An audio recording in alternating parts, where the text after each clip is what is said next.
I have seen Mei Chaofeng take a shower cheating Yang Kang's sword, Snatch Guo Jing's silver tails, stealing food from Hong Qigong, caught Ouyang Feng's venomous snake, but this is all for the future now.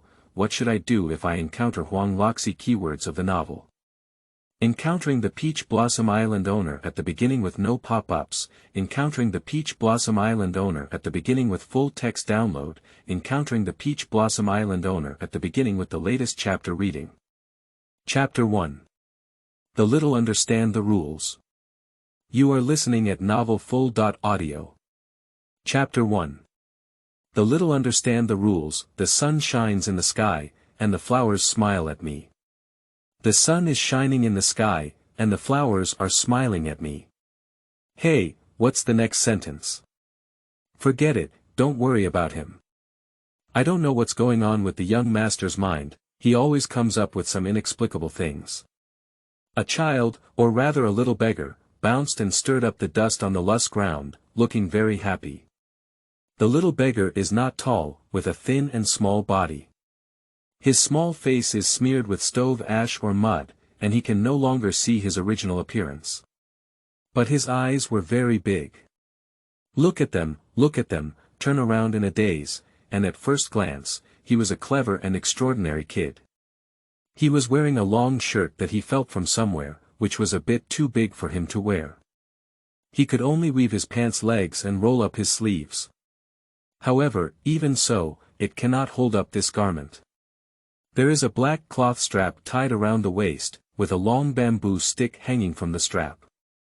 The bamboo stick was so long that it almost reached the little beggar's shoulder, swaying without any bump, looking very strange. The cloth on his shoulders and hem was also swaying in the wind, making him look like a swollen bamboo kite, which was extremely interesting. I don't know where the little beggar went to burrow again. His hair on his head was disheveled and filled with flying straw.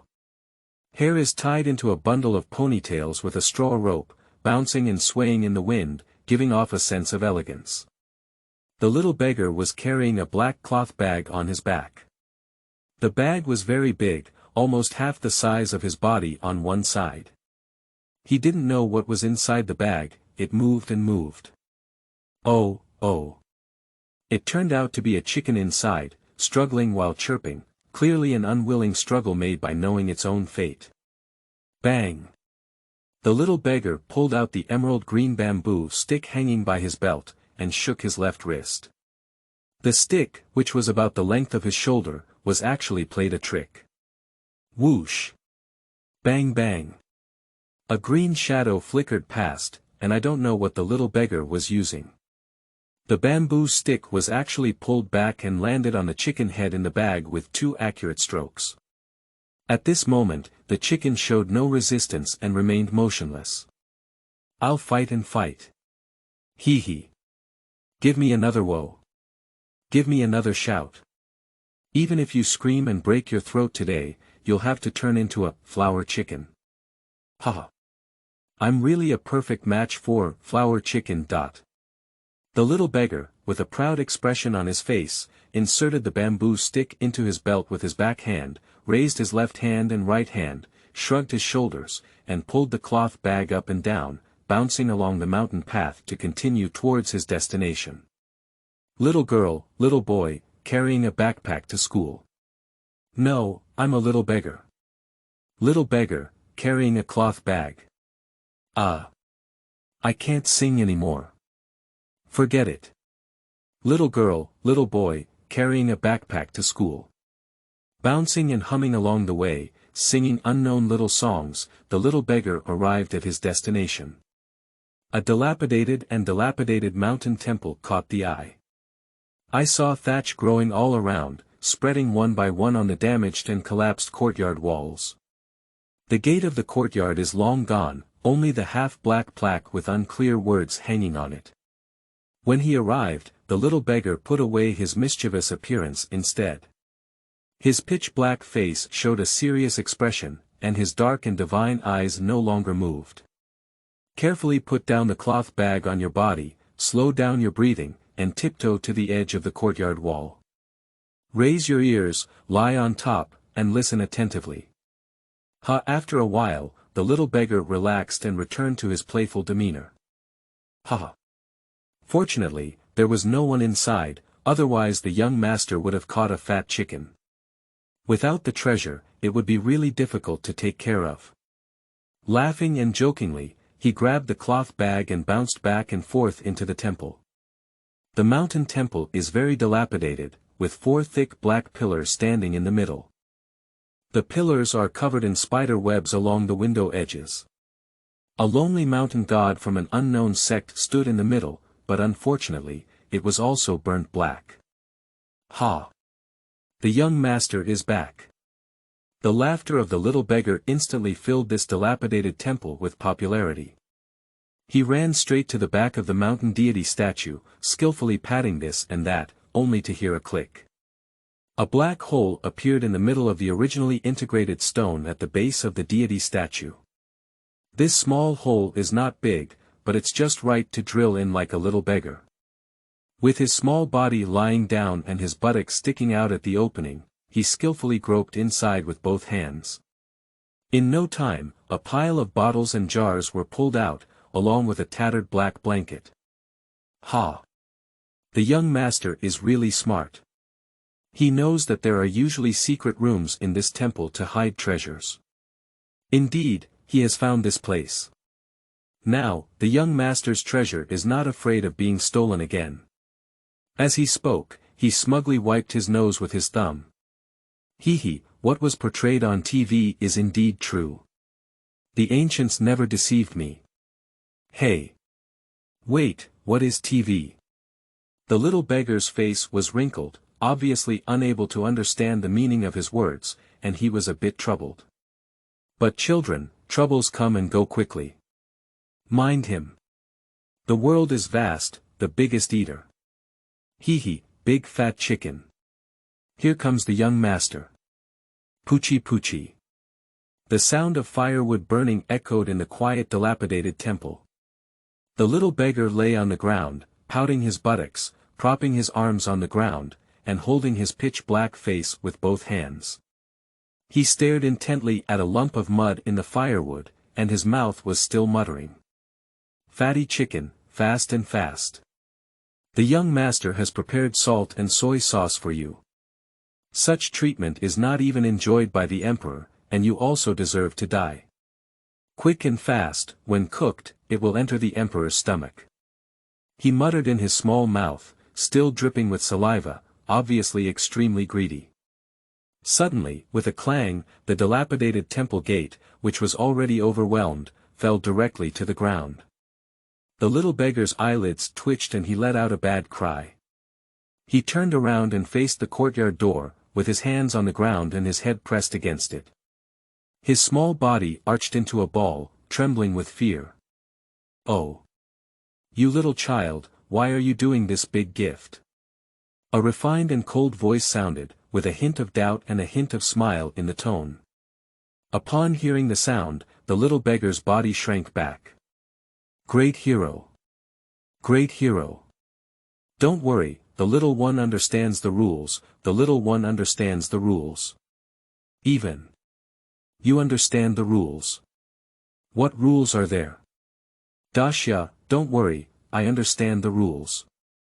You martial arts heroes are most afraid of others seeing your true face. Don't worry, I definitely didn't peek. I definitely didn't see your face. On the small side, there is also freshly roasted beggar's chicken, along with salt and high-quality soy sauce. If you're hungry, make do with it. Shoo, hee. A pleasant silver bell-like laughter came from in front of me. Upon hearing this sound, the little beggar inwardly exclaimed that it was not good. My life is at rest. Little master, why are you so unlucky? It's rare to catch a fat chicken, but it unexpectedly bumped into the legendary male and female twin demons in the vicinity. By the way, they don't really like to eat children, do they? I hope they can let me go for the sake of not seeing them before. Thinking to himself, his body arched back again, but his head dared not lift at all. Seeing the little beggar's movements, the gentle female voice rang out again. Shoo! Where did you hear such rules, you child? We don't want you to call us flower chickens. Don't worry, raise your head, child, it's okay. It's okay, I don't know if I'm really a young master. First, coax the young master into looking up at their appearance with kind words, and then say that the young master has broken the rules and killed him directly. Isn't what the young master did before in vain? Even if you say something, the young master will never get up. The little beggar pursed his lips and felt guilty in his heart. There was no movement in the dilapidated temple. The sunlight shone through the window and saw two ethereal and dusty figures standing there. One was dressed in green, with an emerald green jade flute hanging from his waist, and the other was dressed in white, with a graceful figure, holding a book in his hand. In front of them, a pitch-black figure nestled together like a lump of dirt, but the lump occasionally shook twice, which was extremely funny. Pushy pushy. The firewood gradually burned out, and there was no other sound in the temple except for this. After a long time, there was still no sound, and the little beggar breathed a sigh of relief in secret. Who? They should have left now. Fortunately, the young master is clever. I didn't see what they looked like. This male and female dual demon has only released the young master. Damn it, I've been lying on my stomach for so long, I've almost broken my waist. But it's not in vain, even the crowing chicken is still here. Haha. With such thoughts in mind, the person relaxed and got up. But the next moment, he stood there on the spot. Turns out these male and female twin demons haven't left yet. I saw Xiong Sha with a beautiful appearance, a tall and thin figure, and a graceful demeanor. Xiao Shuxian lifted his head, as if he were divine, with his eyes fixed on him. There was also a smile on his face, with a hint of evil in the middle and a hint of righteousness in the middle. That female demon is pure and elegant, with a graceful figure, looking forward to her birth, gentle and elegant, unparalleled in beauty. There is a hint of tenderness on the corners of her mouth, and her eyes are filled with maternal radiance, giving her a gentle and motherly appearance. But their unparalleled abilities cannot provide the little beggar with any sense of security. My life is at rest. The little beggar exclaimed in fear, his eyebrows constantly twitching, and he quickly lowered his head, but a hint of cruelty and determination that did not fit his age flashed in his eyes. You said you understood the rules, but now you've broken my rules and seen the appearance of my husband and wife. How should you say that? Upon hearing this sound, the little beggar felt like he was falling into an ice cave. Because he felt the coldness and murderous intent contained in that voice. Biting his teeth, he reached into his arms and quickly spoke back, "Two heroes, I'm not satisfied with what you said. I've had bad eyes since I was young, and I really didn't see your two faces. You just treat me like a fart and let go.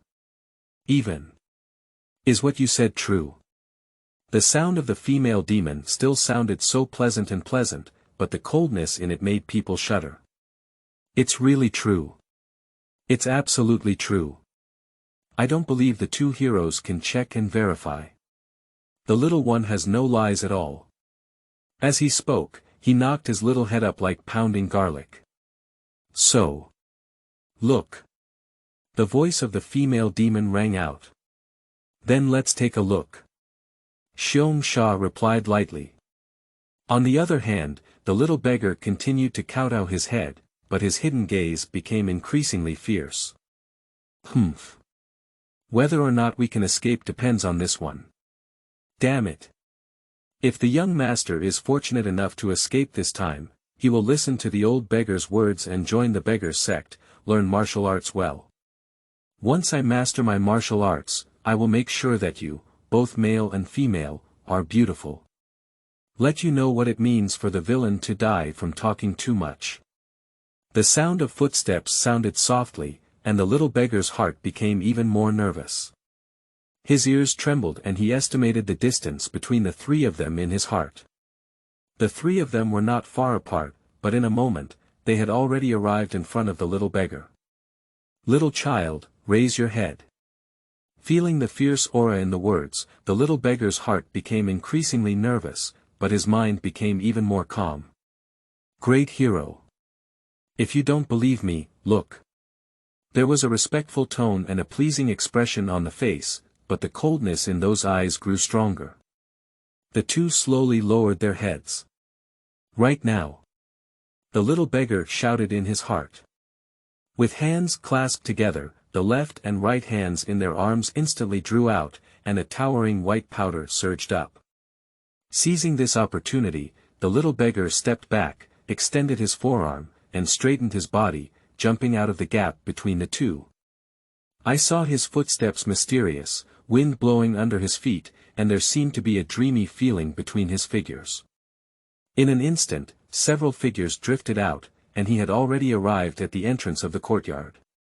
But in the next moment, even the figure disappeared, leaving only the sound of gritting teeth yet feeling proud in the air. Damn it, both male and female demons, wait for me. When I succeed in my studies, I will make sure you know what it means for villains to die from talking too much. I will make sure you pay me back twice the amount I knocked on my head. And your jade flute is not bad, just be a beggar's chicken to compensate me. Ha ha ha. In the temple, there seemed to be a gentle breeze blowing between the two, and the lime powder sprinkled by the little beggar was instantly shaken away. Looking at those two people again, they were clean and without any dust adhering to them. With such a method, if there were that skilled martial artist by their side, they would have to call them good internal strength. The two of them looked at the temple gate with a smile in their eyes. What a handsome lightness skill. Do you think it's him? The woman nodded lightly. End of this chapter. Chapter 2. Who is the young master? You are listening at novelfull.audio. Chapter 2. Who is the young master? Whoosh! The sound of breaking through the air constantly swept through the quiet forest, accompanied by black figures, like wings in the wind, as if they were real or illusory. And in this voice, there seemed to be a faint gasping sound. Suddenly, bang! Ouch! With two consecutive sounds, the figure of the little beggar had come to a stop, while in front of him was an ancient tree about 3 people thick, hugging each other. Ha ha ha! But at this moment, the small figure was squatting in front of the big tree, with a pitch-black hand constantly rubbing against its head. The incessant murmurs coming out of his mouth in coordination appeared extremely comical. Damn it, this damn broken tree. Hiss. It hurts me so much.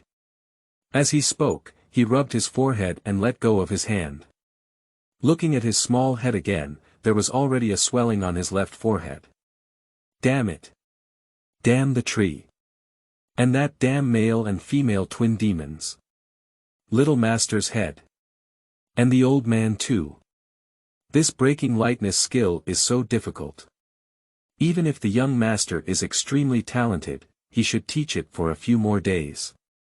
The little beggar turned around, his big black eyes turning straight. Looking left and right behind, it seemed like there was nothing unusual. I took a gentle breath and the tension dissipated slightly. Hee hee. The things taught by the old man are quite useful. Humph, damn it, both male and female evil spirits, wait for me. When I succeed in my divine cultivation, I will definitely make you look good. A proud expression appeared on his face, with his right thumb extended and his nose pursed. Suddenly, he seemed to think of something again, and his serious expression reappeared on his face. Hey! Just to be safe, run a little longer. With a sigh, he resumed his unknown footwork, and a gust of wind blew under his feet. His figure also seemed to float like a phantom, passing through a few blurry figures on the ground and disappearing into the mountain path once again. But what he didn't know was that the moment he left, the pair of male and female dual demons in his mouth actually walked out of the forest directly. I saw a man dressed in green clothes and a woman dressed in white clothes. The two stood together, a vague and ethereal feeling rising in an instant. Coupled with their elegant and refined faces, anyone who saw them had to praise them. What a couple of gods and immortals. The man had a smile on the corner of his mouth, as if it were evil. He spoke up and said, "This silly kid has such a deep fortune. If such lightness skills enter the room, even I may not be able to catch up with them." Really, the woman's smile instantly opened, and the surprise in her tone was self-evident. Her smile, combined with this delicate and unparalleled face, also made this world lose some color. Ha ha ha! A burst of hearty laughter emanated from the man's mouth. Not only that. This stinky kid seems to have profound internal skills. From his luck and body method, although his internal strength is almost invisible, it is exceptionally pure.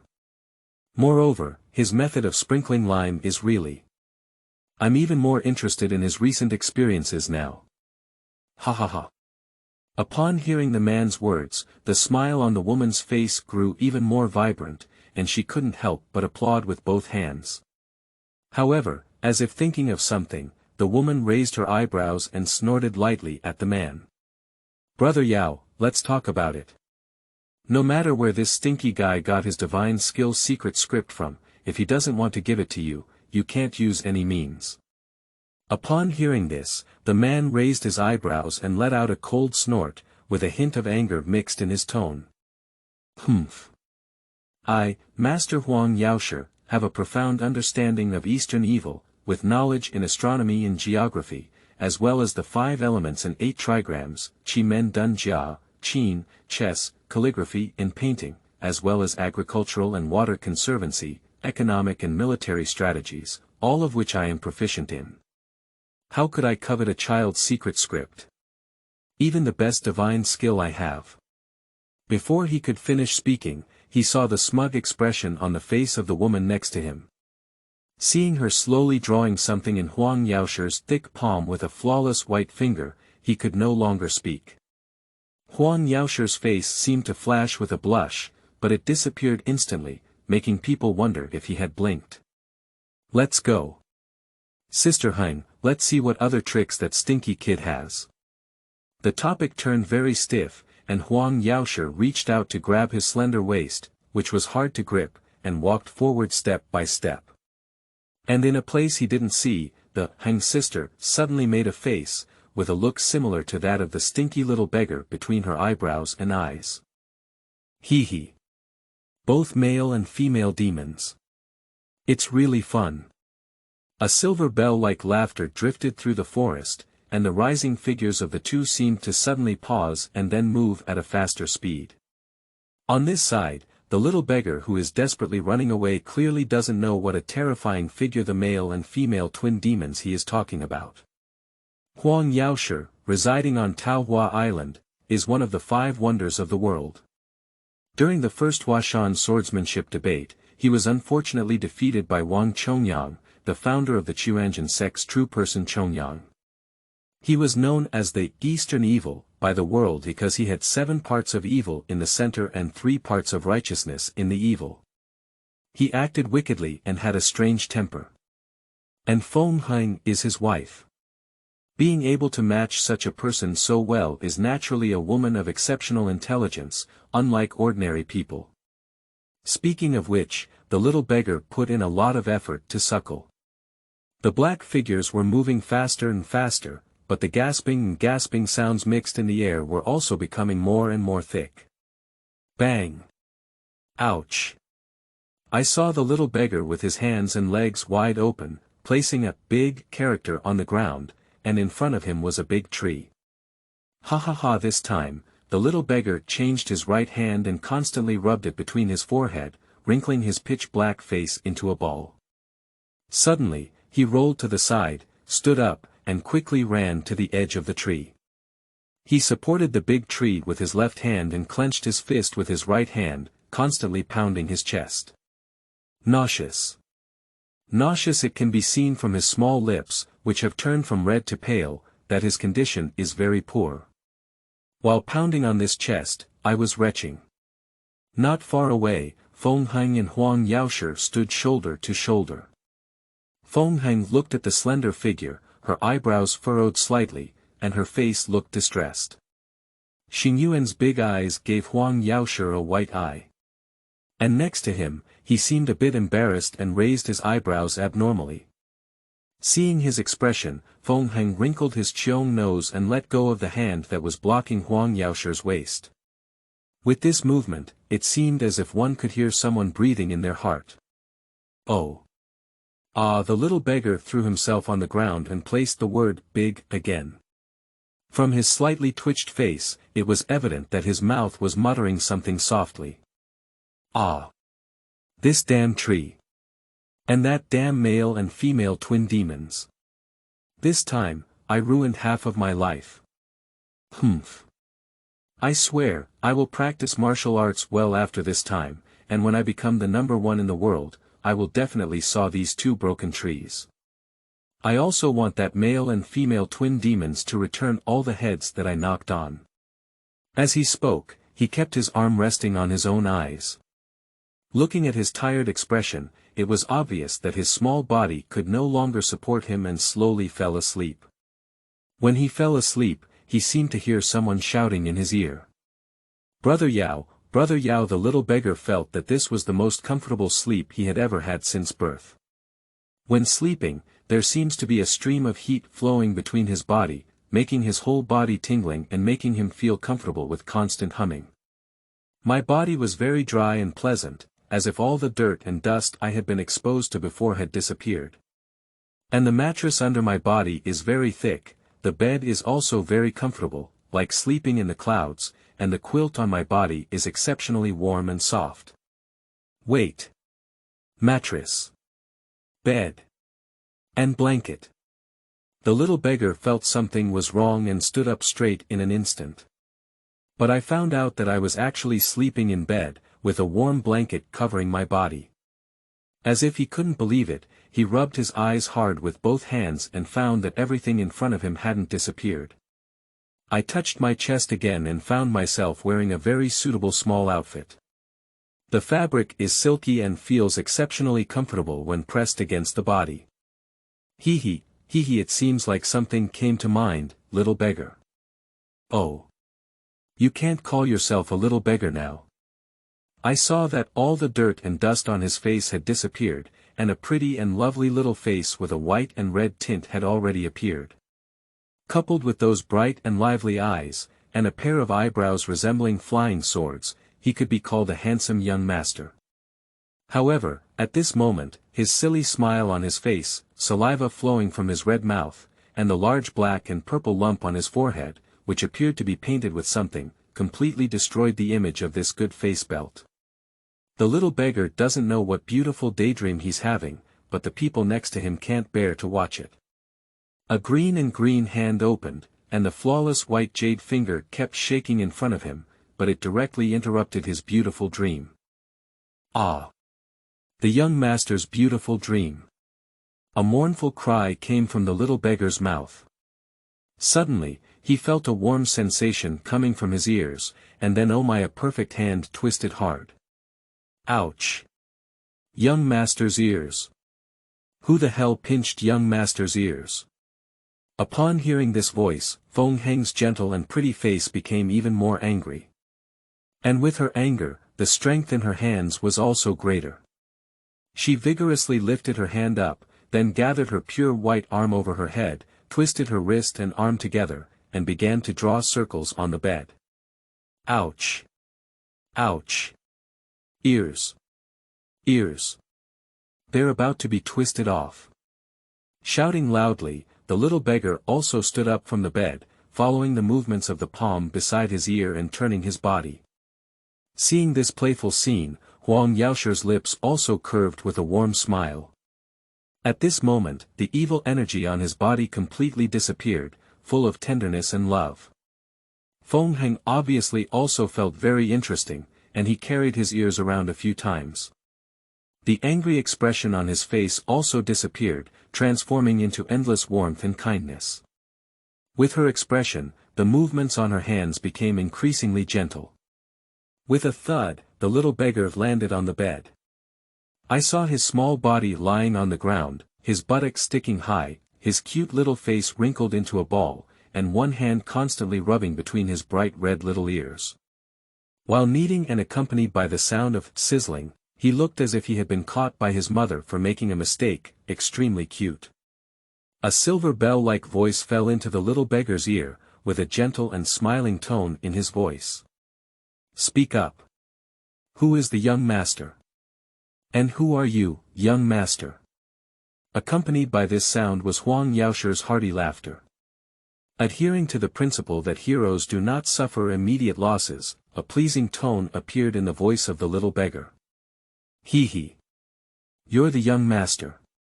You're the young master. Feng Heng's pair of apricot eyes instantly curved into a pair of crescent moons, and he said with a hint of amusement, What's going on? We're not both male and female demons anymore. Are you not a young master anymore? He.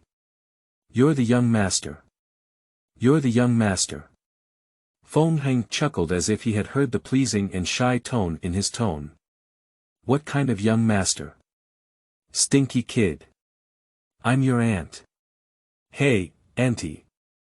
Upon hearing this, all the movements of the little beggar disappeared instantly. With an incredulous expression on his face, he lifted his head and then looked seriously at the person who appeared in front of him. He only saw a stunning and beautiful face with a gentle smile in front of him, and a kind smile in his crescent-shaped eyes. Suddenly, he felt the two big bags on his head gently brushed past, and that feeling was particularly warm. Coupled with that gentle words, tears immediately filled his big eyes. Good child, does it hurt? Wow! The little beggar instantly threw himself into Feng Heng's arms. Wow! Auntie! Why did you come to find me? Feng Heng was in a hurry for an instant. But perhaps due to natural maternal reasons, she almost found the trick in a moment. Embracing the child, constantly patting his back and moaning an unknown tune, the maternal radiance permeated the room. Feng Heng held the child in his arms, gently stroking his back with his hand. Tears welled up in his eyes, but his face carried endless kindness. Huang Laoxie pulled out the emerald-green jade flute from his waist and looked at Feng Heng's back, with an endless tenderness on his face. The melodious sound of the flute echoed, and the sunset slipped in through the bed, shining on the faces of the three of them. It was a stunning painting. End of this chapter. Chapter 3. The Powerful Auntie. You are listening at novelfull.audio. Chapter 3. The powerful Auntie Guji. A strange sound sounded, breaking the tranquil and melodious atmosphere of the scene. Pushi. A stunning smile appeared on Feng Heng's face. Upon hearing this voice, the dialect in her arms lifted her head, and a blush appeared on her handsome little face. He scratched his head and said awkwardly, He. Auntie, I'm hungry. Seeing his expression, Feng Heng's smile became even stronger. She extended a scallion white finger and lightly tapped in the middle of her nephew's forehead. Wait, Auntie will go get you something to eat. Shi Shiran left, and as the door quietly closed, the movement in the room fell silent again. In the room, Huang Laoxie was dressed in green clothes and his long black hair was casually tied behind his head, swaying with the breeze blowing by the window. He was really carefree. Across from him, Dialect Mingjing looked at him with a curious expression, his small head swaying left and right, and his big eyes also turning black, as if holding back some ideas. Suddenly, Huang Laoxie disappeared. And the next moment, he appeared in front of Dialect Ming, with his delicate face pressed against his face. It seems that I was scared by this sudden action. I saw Dialect Ming's rosy little mouth instantly grow, and a pair of black eyes were also converging towards the middle eye socket. Obviously satisfied with his expression, Huang Laoxie lightly pursed the corner of his mouth and retreated backwards. As he moved, the cross-eyed expression on Dialect Ming's face gradually returned to normal. Kid, do you know who I am? Upon hearing these words, Feng Yanming raised his eyebrows and curled the corners of his mouth, as if thinking of something else. His eyes turned black, and he quickly got up, adjusted his clothes, extended his arms forward, and folded his hands over his head, waving them down at Huang Laoxie. The kid has a clear dialect, pay respects to uncle. Ha ha ha. Huang Laoxie laughed heartily, raised his left palm in the void, and as he lifted it, his invisible internal energy spread out. The bowing gesture of Dialect Ming came to an abrupt end. "You're such a slick kid. But there's no need to bow now. My master Huang Laoxie never likes such formalities. As for you, just have a genuine heart." Upon hearing these words, Dialect immediately lay on the bed, holding her cheeks with both hands and her big eyes curved into crescent-shaped shapes. "Hee. Auntie, you told me earlier. I don't like these either. They were just blindly researched by those who were full and had nothing to do. I, along with Zhang Xiaocai, blindly learned some." At this point, he pursed his lips with a hint of disdain on his face and continued, "However, it seems like it's really useless now." "Oh. That kid, what do you think you need to do to be useful?" Looking at Huang Laoxie's calm and gentle face, there was a serious expression on his face. His eyes kept turning, and his gaze fell on Huang Laoxie's body, waist, arms, legs, and finally on his face. That serious expression became even more intense, as if he wanted to engrave this face in his heart. Huang Laoxie smiled and said, "Wu, what are you looking at?" As he spoke these words, the seriousness on Fang Yanming's face disappeared in an instant and replaced it with his lazy and playful expression. "Auntie, I remember you now." Huang Laoxie was suddenly taken aback, and then Yang Tian burst into laughter, shouting 3 times in a row. He reached out and took out the jade flute hanging from his waist, lightly tapping it 3 times on Dialect Ming's head. Returning the jade flute to its original position, Shi Shiran walked slowly out of the room. Upon hearing the sound of the door closing, Dialect Ming rolled and his small face was filled with excitement, bouncing twice with a thud, revealing how happy he was. "Haha. Okay. I also have relatives. Ha ha ha." At this moment, Huang Laoxie, who was about to take a step down at the staircase, suddenly stopped. He turned his head to look in the direction he had walked before, shook his head, and burst into laughter. "With this young man around, I'm afraid my Peach Blossom Island won't be peaceful. Sister Heng, you've really caused me a lot of trouble." Gently exhaled, the blue hem fluttered, and the person slowly walked down the stairs in the evening, in the inn room. Huang Laoxie opened the food box on the table and slowly took out the dishes. On the other hand, Feng Heng was groping on his nephew's body with the clothes in his hand, while Dialect Ming remained motionless, with a pair of divine big eyes shining brightly, reflecting all the delicious dishes in his eyes. Seeing his expression, Feng Heng's action of dressing his nephew suddenly accelerated. "Sister Heng, Ming, come and have dinner now." Feng Yanming looked up at his own aunt, with a look of longing on his face.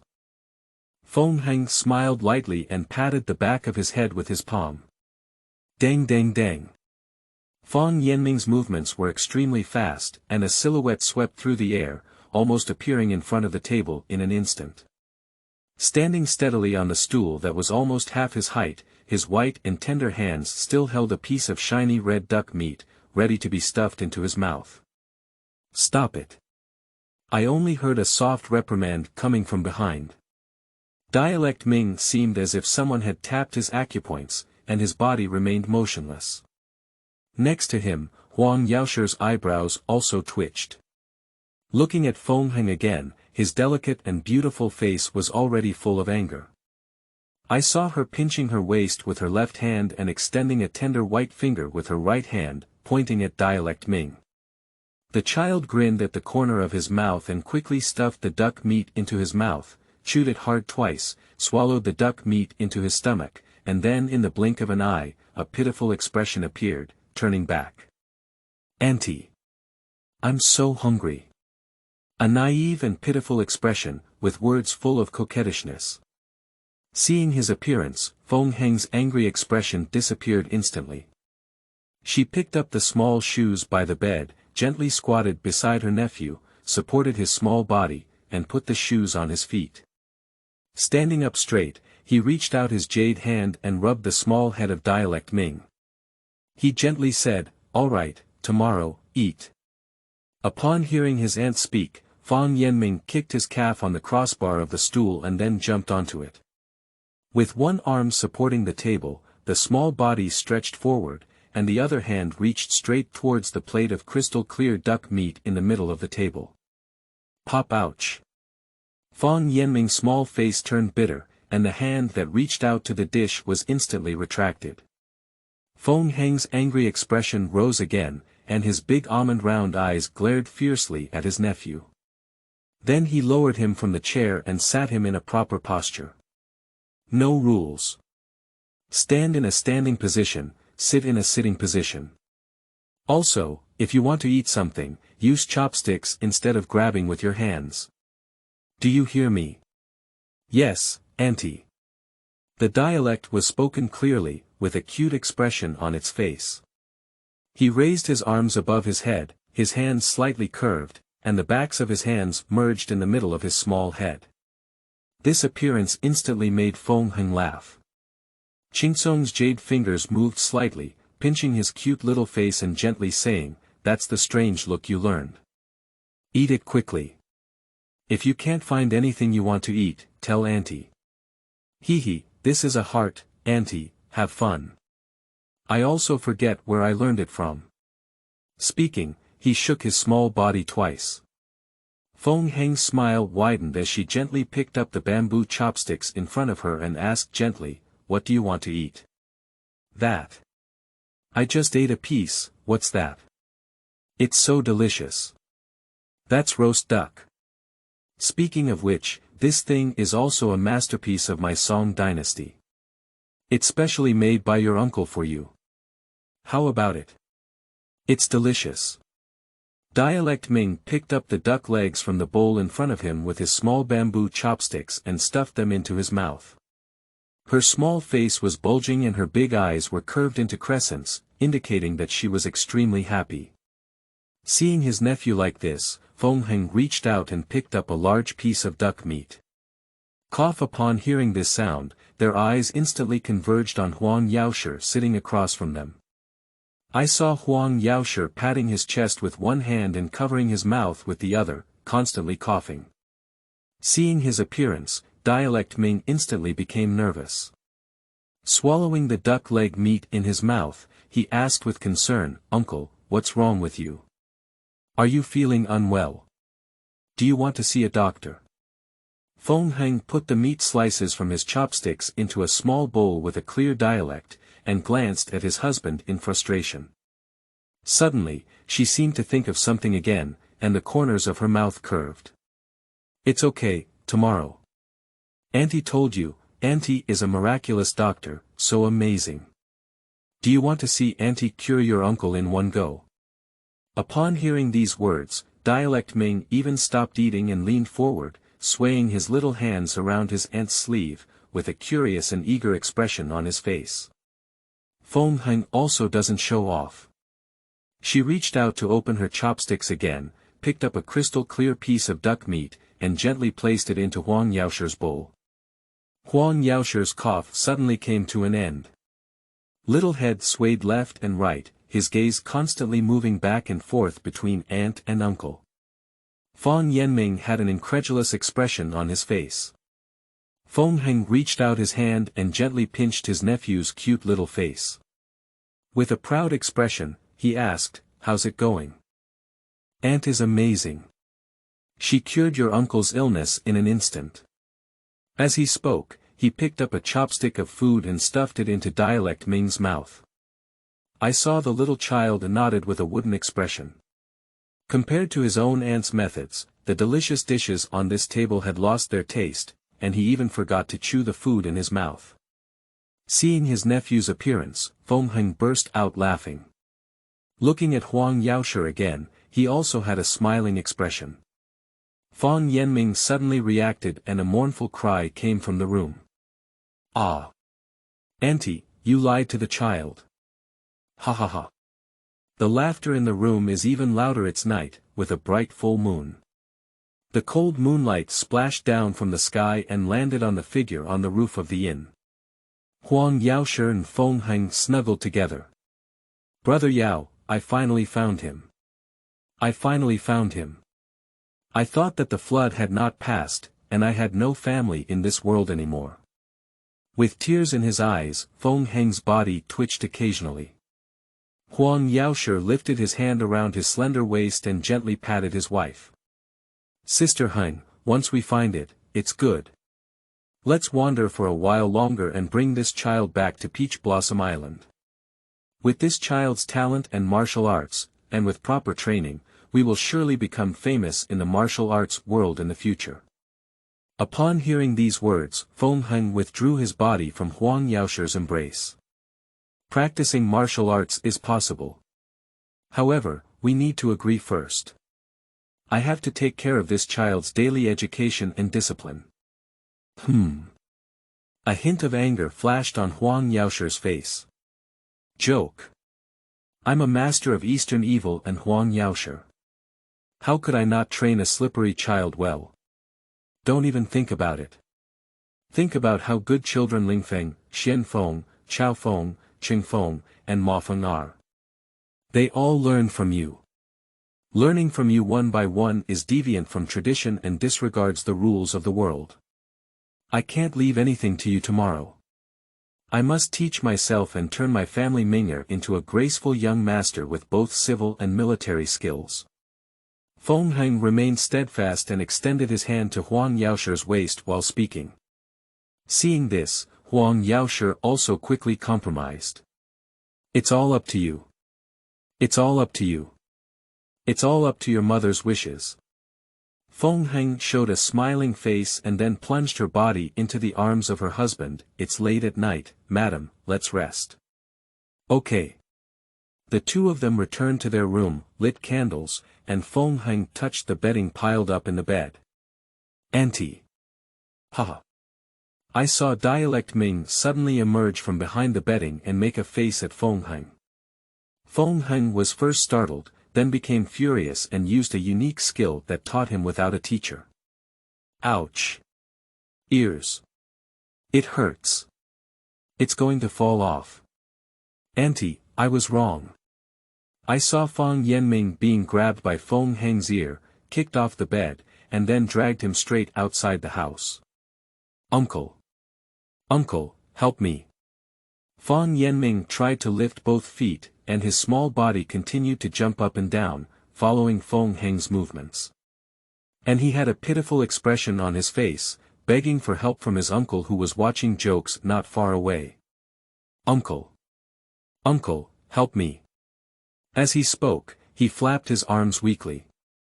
Huang Laoxie smiled and shrugged at his own nephew, making a helpless expression. Bang. The door was loudly closed, indicating that Feng Heng was in a hurry. Huang Laoxie looked at this scene and chuckled silently. Ha! You're still handsome, young master. I'm afraid you're just a scumbag. End of this chapter. Chapter 4. The Old Beggar and the Young Master. You are listening at novelfull.audio. Chapter 4. The Old Beggar and the Young Master. The grey and white courtyard wall stands tall, with a mulberry tree about 8 or 9 feet tall standing next to it. Under the tree is a tattered grass mat, on which lies a thin, black figure. Dang dang dang. The bamboo stick held in the muddy palm was rhythmically tapping on the ground, while the other hand held a broken bowl with several missing notches and no visible shaking of its original color. The old beggar shook his head and said, take a look, here comes a poor beggar. Hello madam, kind grandpa, pitiful me, a poor person. Give me a steamed bun, give me soup, wish you a long life and good health. Take a look, here comes a poor beggar. Hello madam, kind grandpa, pitiful me, this poor person. Give me a steamed bun, give me soup, wish you a long and healthy life. Long and healthy life. Singing and tapping at the same time, coupled with swaying and swaying body movements, there was a hint of rhythmic charm. Ding ding. I only heard the sound of copper coins falling into broken bowls from time to time. The copper coins flying from all over accurately fell into the broken bowl in the hands of the old beggar. Pop pop pop. Upon hearing the sound of applause, the old beggar's movements stopped and his gaze fell on the child standing in front of him, who was about 5 or 6 years old. This child is wearing white shoes, a white shirt, and a white silk ribbon on his head, without any dust on his body. Her skin is fair, her hands are flawless, her face is handsome, and she has a clever appearance. It looks like a young master from a wealthy family. He smiled, knowing that a big fat sheep had arrived, and the old beggar immediately worked even harder. Good deeds in seconds, the giver croaks. Let me, the board, stretch out for wealth and honor. As he spoke, he knelt down in front of the young master, holding a broken bowl in his hands and wearing a pleasing and hopeful smile. Seeing this situation, Fang Yanming's eyes turned black, his hands closed, and he reached into his sleeve. Seeing this action, the flattery on the old beggar's face became stronger, and the broken bowl in his hand became closer to the dialect Ming. Fang Yanming extended his tightly clenched right hand and landed in the old beggar's bowl. Sleeping slot. I only heard the old beggar exclaim in surprise, which he learned from the little beggar. I only saw the young master with his right hand, grabbing hard and turning the already small copper coins in the bowl into only a few or 3 left. Haha! I finally got it for you once. Excitedly shouting, he ran away. I saw his figure like lightning, his small body very agile, walking through the bustling streets without touching anyone or anything. Seeing this situation, where could the old beggar not understand? He twitched the corners of his mouth gently and muttered softly, "Hey, this stinky kid really likes to act around. I didn't expect it. I didn't expect that he would be pecked by geese all day long when he was fighting geese. An old beggar, will have to be robbed of money one day." He pursed his lips again and said, "But what? Boy, being able to run away is considered a skill." As he spoke, he saw the old beggar lightly jump, his tattered shoes lightly tapping against the tree wall, and then climb up the courtyard wall that was over 10 feet high. His gaze fell on the white figure jumping around the streets in the distance, shaking his head. Then he lightly tapped his toes and slowly chased towards dialect Ming along the wall. At this moment, on the 2nd floor of the inn, the window across the street was wide open, and a couple of men and women were huddled together, watching the scene on the street. Feng Hengxiu's eyebrows furrowed slightly, and a hint of worry flashed on her stunning face. She asked softly, "Brother Yao, let this child play around like this tomorrow. Is it okay?" Huang Laoxie replied with a disdainful expression, "Although this young man is still young, his ghostly appearance must be fine. Besides, he has been wandering here for a year, and if we are familiar with this place, we may not be as good as him." Feng Heng sighed and said, "Ah. I knew I wouldn't agree to this stinky kid." As he spoke, he shook his husband's sleeve. Seeing his own wife's appearance, Huang Laoxie couldn't help but laugh. He reached out his arm and gently wrapped it around Feng Heng's waist. With a light tap on his toes, his blue and white figures instantly emerged from the window and landed on the eaves of the 1st floor. Their legs moved again, their figures changed, and they kept falling on the rooftops around them, chasing after the old beggar and dialect Ming who had just left. Fang Yanming turned left and right, and soon settled in a small alley that was rarely frequented. I saw him holding about 6 or 7 copper coins in one small hand, rotating his hands and playing with them upside down. Hee. The young master is so clever.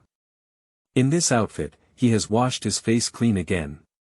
That old beggar really doesn't know me anymore. So, he's a hit. Haha. He stuffed the copper plate in his hand into the sleeve cage between his right sleeve, and lifted his thumb in the left hand, gently pursing twice on his little nose with a proud expression on his face. Turning around, I suddenly realized that the sunlight in front of me was blocked by a figure. Looking up again, I saw the familiar face in front of my face. Although the pitch-black soil and dust almost covered his face, the dialect was familiar. Yellow and black teeth were exposed, and the old beggar opened his mouth wide. White teeth were exposed, and the young master opened his mouth. Suddenly, 2 black fingers spread wide open and landed on the small head, accurately pressing onto the 2 black and purple bags. Ow! Dialect Ming let out a mournful cry, and his 2 little hands reached out to cover the big lump on his forehead, constantly rubbing it. The sound of inhaling from his mouth was heard, and his small face was wrinkled into a ball. Seeing this scene, the old beggar's mouth became even bigger. Hee hee. Stinky kid. When I was wandering around the world, your kid wasn't born yet. Are you still playing tricks with me? What? Where did you go to cause trouble again? And your head, did you panic and crash into the door when stealing chickens again? Upon hearing these words, Fang Yanming couldn't care about the pain in his head anymore. With a face of defiance, he waved his fist at the old beggar and quickly jumped up to refute. Cut it. That's not it. You just hit the door frame. Young master, do you understand what I call head corner Jingrong? Head corner Jingrong. Humph. I didn't see it. Speaking, he wrinkled his face again and began to rub his head. The old beggar looked pale, and the wrinkles on his face became increasingly visible. Stinky kid.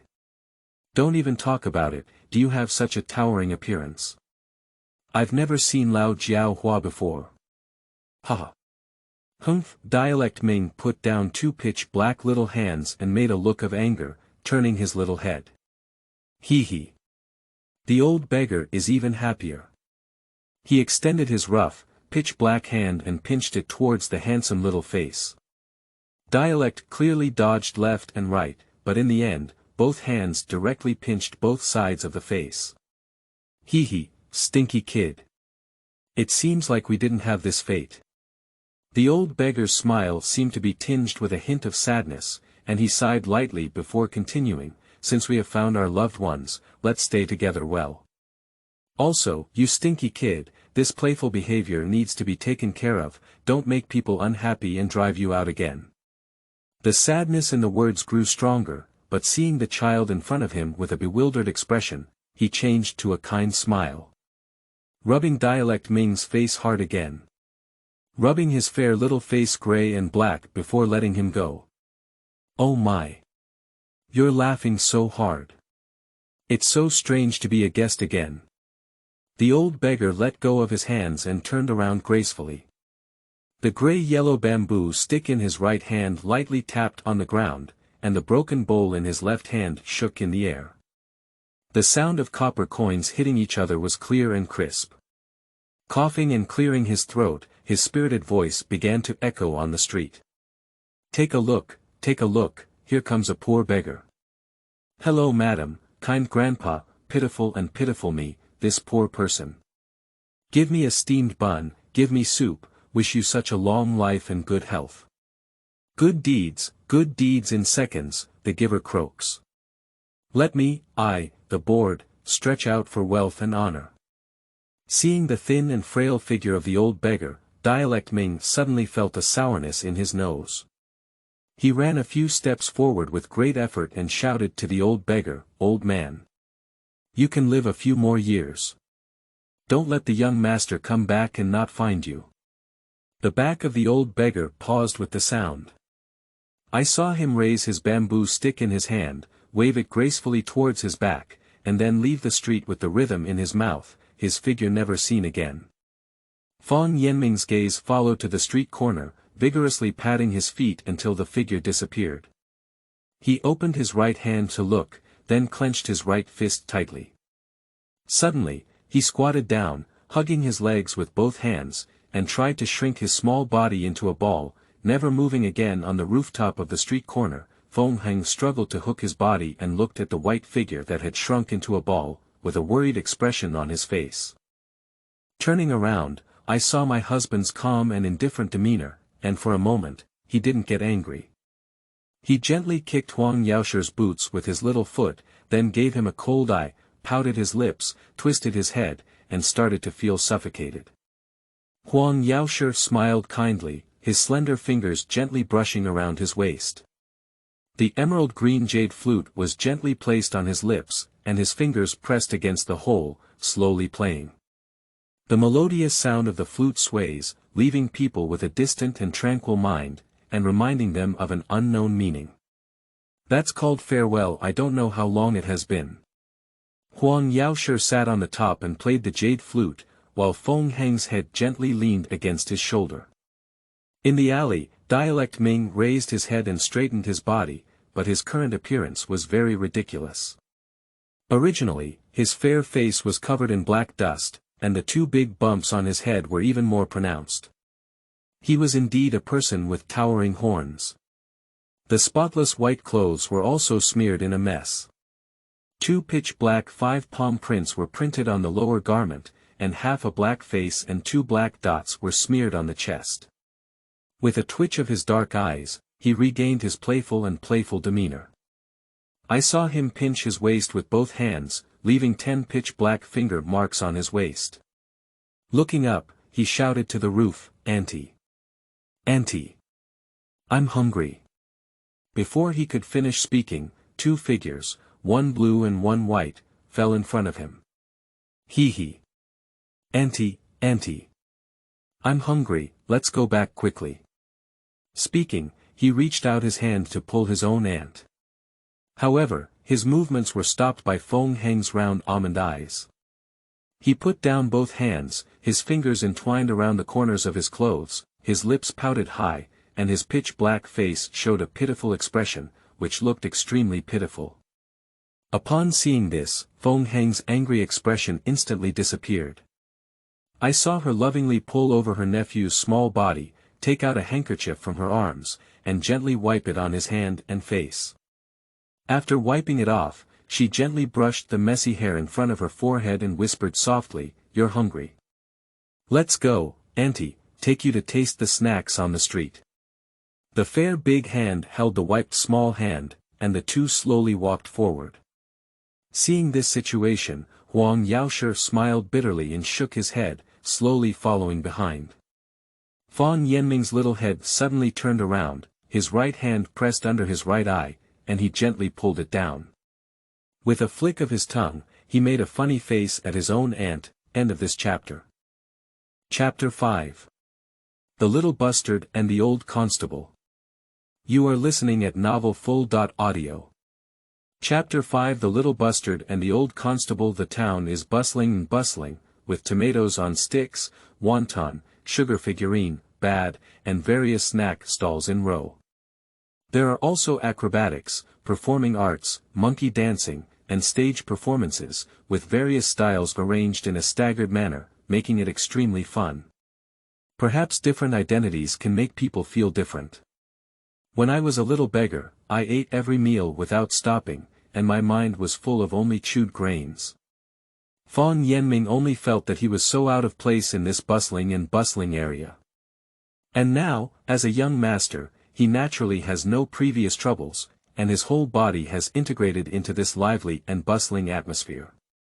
A handsome man paired with a beautiful woman is naturally eye-catching, let alone Huang Laoxie and Feng Heng, who came out of a fairyland like Peach Blossom Island, exuding a sense of ethereal beauty and elegance. Fortunately, the small town was simple.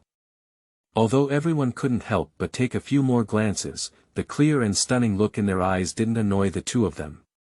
The most important thing is the small tail behind them. I can only see the Dialect Ming has a meat bun on his right hand and a string of tomatoes on sticks on his left. His chest is still stuffed and he doesn't know what is going on. While eating, he greeted the familiar people nearby, shook his hands, and made a funny face. Although they were a bit strange and couldn't recall who the comical nobleman in front of them was, the simple and kind of them still gave a smile in response. Perhaps he couldn't bear it anymore. Feng Heng pressed his palm on his little nephew, who was shaking his head and brain, and glared at him fiercely. "Stinky kid, you can be honest with me. I can't even stop you from eating so much." Fan Yanming's face showed a shy expression, and he could only smile awkwardly and lower his head.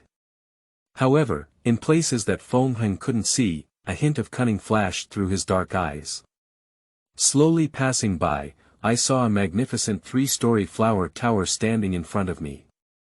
The flower tower is bustling with activity, and the colorful flags and lights above the door are not impressive. The Gao de Hualu has opened one main entrance, 2 side doors, and 3 side doors. 2 signs are erected at the side entrances on both sides, one is called Fragrant Soup and the other is called Main Hall. The main gate is built tall and almost leads to the second floor. There is an embroidered plaque hanging on the door, with the words Yi Hong Yuan written on it. At the entrance of the Yihong courtyard, it was also bustling. The waiter wore a short shirt and a wide hat, with a white handkerchief draped diagonally over his shoulder, welcoming him and sending him off. There are 2 women who look young but have graceful postures, dressed in thin gauze and green silk, greeting everyone. Perhaps seeing the familiar figure among them, Dialect Ming jumped and stuffed the remaining small half of the bun into his mouth. The other hand held the tomatoes on sticks and swayed twice, bouncing to the other side. Sister Hua. Sister Hua. Seeing his nephew's behavior like this, Feng Heng's mind was immediately filled with black lines. He was about to rush, but was stopped by his arm beside him. I saw Huang Laoxie gently shaking his head again, and his movement stopped, but his face became increasingly ugly. At the entrance of Yihong courtyard, the little girl who heard the bright dialect voice immediately turned around. This girl is as beautiful as a lotus, with peach and plum blossoms blooming.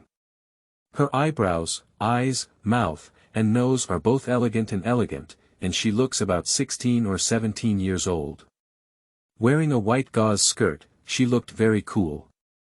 The flowing long skirt swayed slightly in the wind, and the green clothes on the upper body pressed tightly against her body, revealing a youthful and charming atmosphere in her relaxed posture. Ah! It's your kid. Seeing the figure in front of me, a hint of surprise appeared between my eyebrows and eyes. I opened my cherry lips and gently covered my face with a fan in my hand, exuding a dazzling charm. Seeing this, Dialect Ming swallowed the food in his mouth 3 or 2 times, with a disdainful flick of his small mouth. Sister Hua. You look like this, why don't you show me Uncle Zhao? It's useless to me, young master.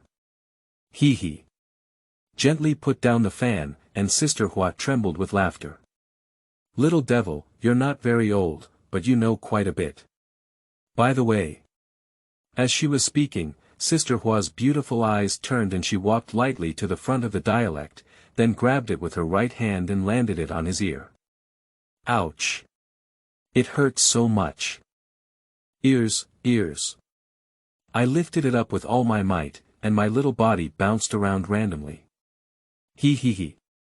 This scene made Sister Hua smile even happier, as the peaks and valleys rose and fell, leaving passers-by stunned. Unfortunately, the child in front of me doesn't understand this kind of charm. Little ghost, tell sister, did you steal the rooster behind sister's yard again?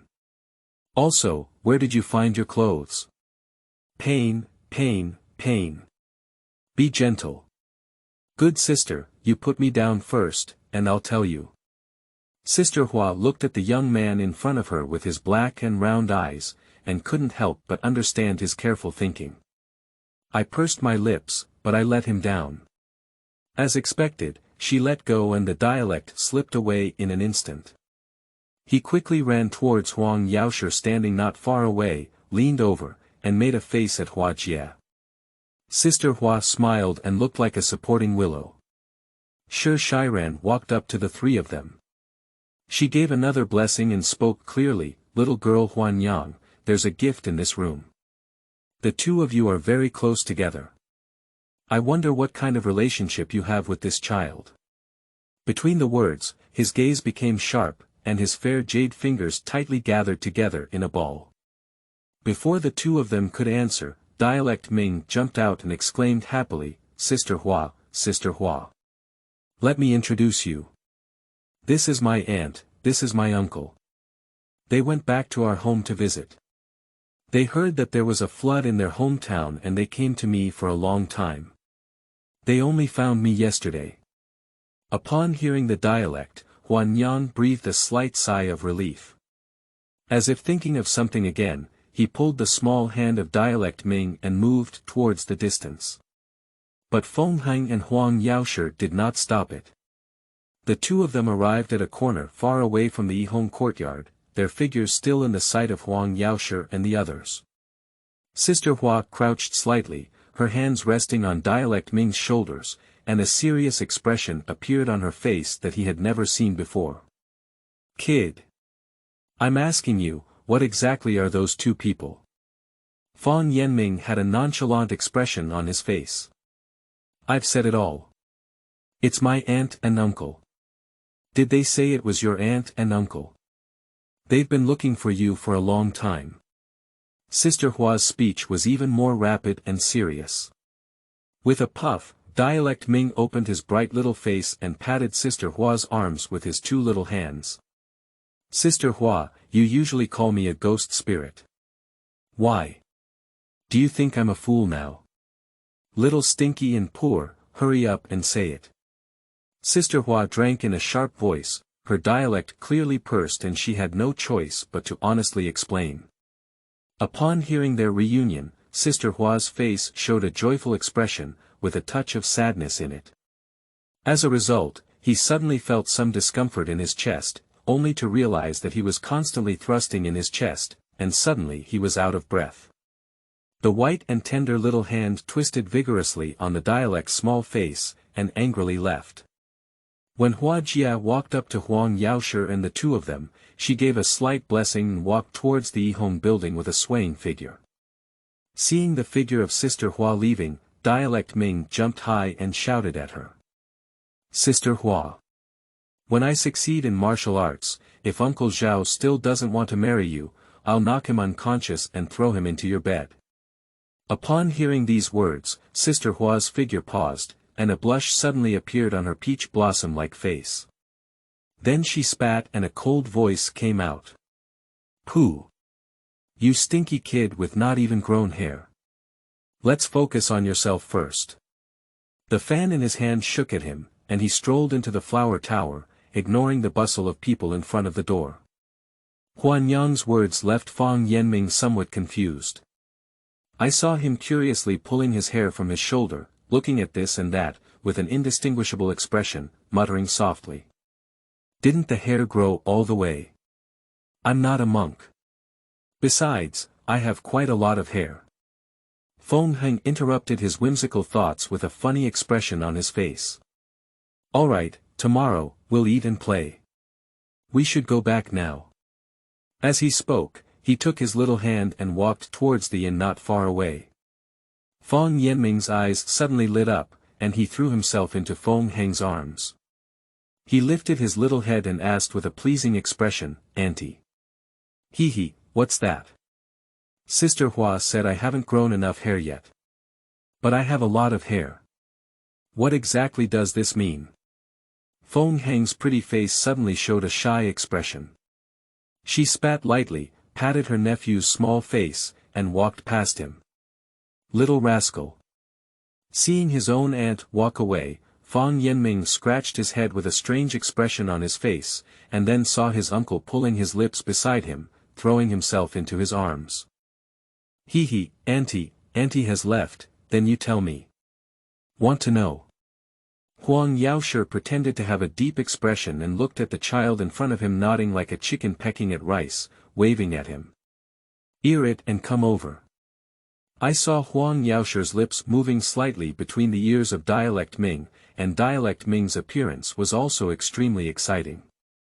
Nodding, shaking, blinking, raising eyebrows, wrinkling nose, and pursing lips, the expression of frowning and winking was exceptionally funny. Huang Laoxie, with a childlike expression, lightly patted his small shoulder with his palm and slowly chased after his wife. A comical scene appeared on the street. I saw a handsome young master tucking his hem around his waist, then lifting his pants, peeking left and right, pulling them apart, then swaying left and right again to continue pulling them apart.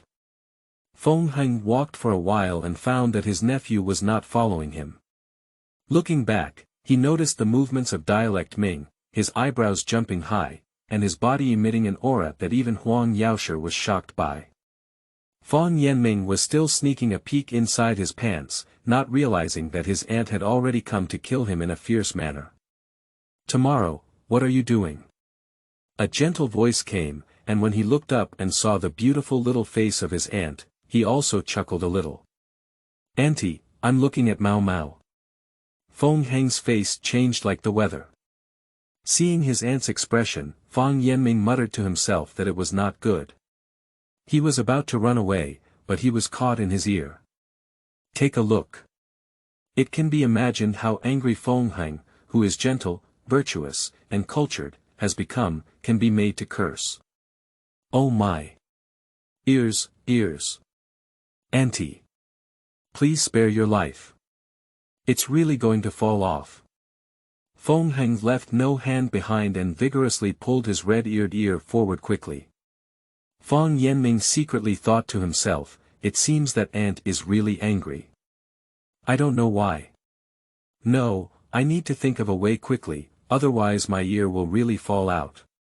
My eyes twitched, and I suddenly came up with the method of diverting water from the east. "Auntie, this is what Auntie told me. I'll just take a look, just take a look." Upon hearing these words, Huang Laoxie's eyebrows twitched and he thought to himself, "Good kid." Looking at Feng Heng walking past Huang Laoxie, her pretty face covered in frost, she let out a cold snort, but she didn't even shout and walked away. Seeing his own wife's appearance, Huang Laoxie's eyelids twitched and he thought to himself, "Stinky kid.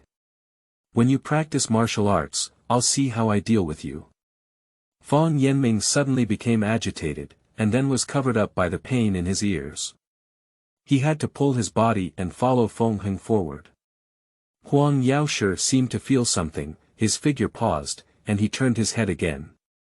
A middle-aged man dressed in worn-out constable clothes was spotted at a nearby wine stall, grinning as he looked at the constantly fluttering figure of Dialect Ming. The old constable seemed to feel something and nodded at Huang Laoxie, then offered a bowl of wine from afar. Huang Laoxie arched his hand and walked away quickly. End of this chapter. Chapter 6. Night Talk. You are listening at novelfull.audio. Chapter 6 Night Talk. Night, you lie in the room. Pushy, pushy. The sound of candles burning echoed, and under the candlelight, only a graceful figure was seen pacing back and forth in front of the small bed, pointing and nodding. Across from her, Dialect Ming knelt on the bed, arms resting on her thighs, hands supporting her small face, with a look of lovelessness. Feng Heng pinched his waist with one hand and kept pointing at his nephew with the other, muttering words in his mouth. As the saying goes, a gentleman should not act recklessly, and there must be a way to do things. When speaking and doing things, one should be cautious in their words and actions, and everything should be in accordance with etiquette. Let's take a look at your behavior today, what it looks like. Feng Yanming's little face became increasingly confused, and his little head began to gently point downwards. Perhaps he noticed his nephew's condition, and Feng Heng's voice suddenly rose. "Did you hear me? I heard you." Feng Yanming suddenly jumped up and raised his arm to answer loudly. As if thinking of something else, he lowered his head and looked around, tidied up his clothes, arched his hand, and slowly bowed to Feng Heng. "It's all my nephew's fault. Auntie, please calm down. Your teachings will surely be remembered by tomorrow." Speaking carefully, he lifted his head and secretly glanced at Feng Heng's face. Seeing her satisfied expression on her face, she took a light breath.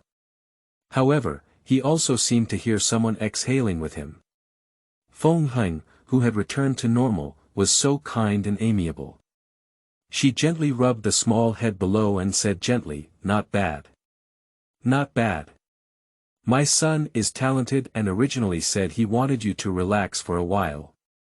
But now, it seems like we can start reading some books." Aunt's words were like a bolt from the blue, instantly knocking Feng Yanming back to his original form. He pounced backwards, placed a big character, and collapsed on the small bed. It can be said that yesterday he felt so happy when he found his own aunt, but now he feels so sad. Thinking of his future days, Dialect Ming suddenly felt a sense of sadness in his heart, rolling on the bed, accompanied by a wailing sound. Ah! You kill me. I won't learn. I won't learn. Feng Yanming's mournful cries came to an abrupt end. I saw Feng Heng standing directly on his little nephew's body, face to face, with a pair of beautiful eyes full of evil energy. His vermilion lips lifted lightly, and a cold voice came from his mouth. Not learning. Really? Feng Yanming let out a thud in his heart, his small face turned pale, and he vigorously turned his cockfighting eyes towards Feng Heng's eyes. His small head began to shake like a tambourine, feeling something was wrong and nodding like a chicken pecking at rice. In the end, I found that shaking my head was not enough, nodding was not enough, and I was completely confused. Picking up her fingers and gently scraping her nephew's small nose, Feng Heng smiled and dispelled the cold atmosphere in the entire room. Be good. Listen to your aunt's words, study and practice calligraphy well, and have your uncle make a roast duck for you tomorrow. Okay. Feng Yanming has regained his lively appearance.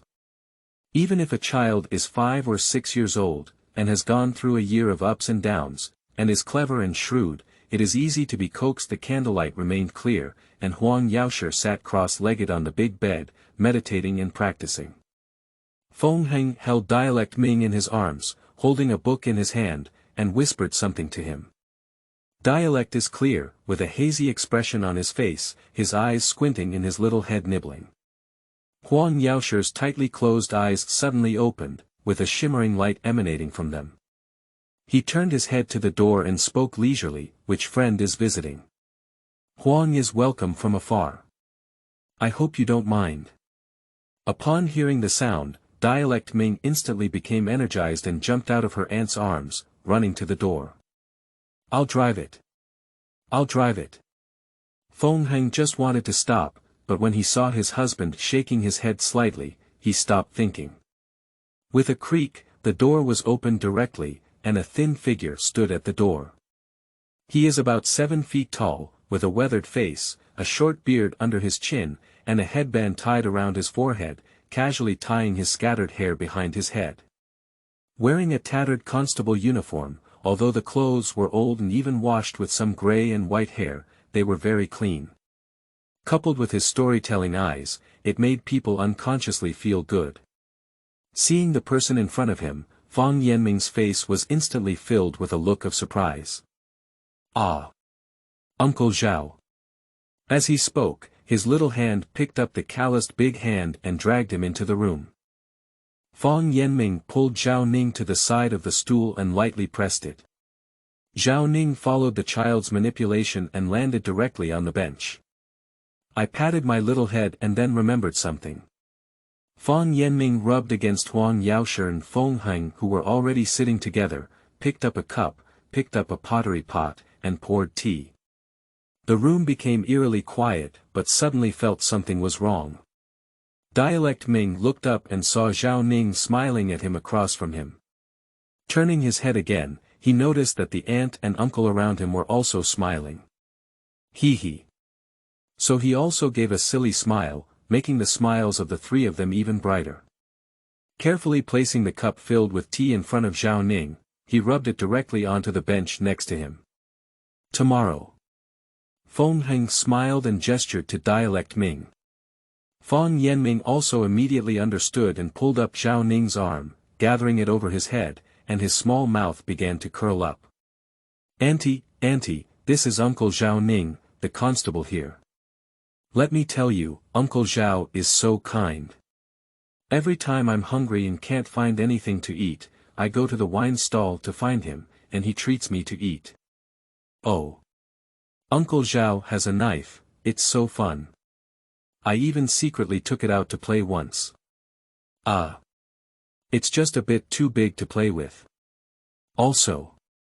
Uncle Zhao is good for everything else, but unfortunately he's not very smart. He has never caught a thief. And oh. Zhao Ning's face was originally full of smiles, but the more she listened, the more wrong it became. Her mind was suddenly filled with black lines, and she quickly covered the mouth of the stinky kid next to her. He was placed on the stool, and the two of them frowned and looked at each other, their eyes fluttering, and they began to play riddles. Stinky kid. Stop talking. Besides, do you believe me or not? I'll tell you about stealing your flower sister's clothes. Humph, don't say it, don't say it. Hurry up and let go of the young master, otherwise I'll tell you, I'm a dog and I'll bite you directly. Having already checked the code, Zhao Ning breathed a sigh of relief and let go of her hands.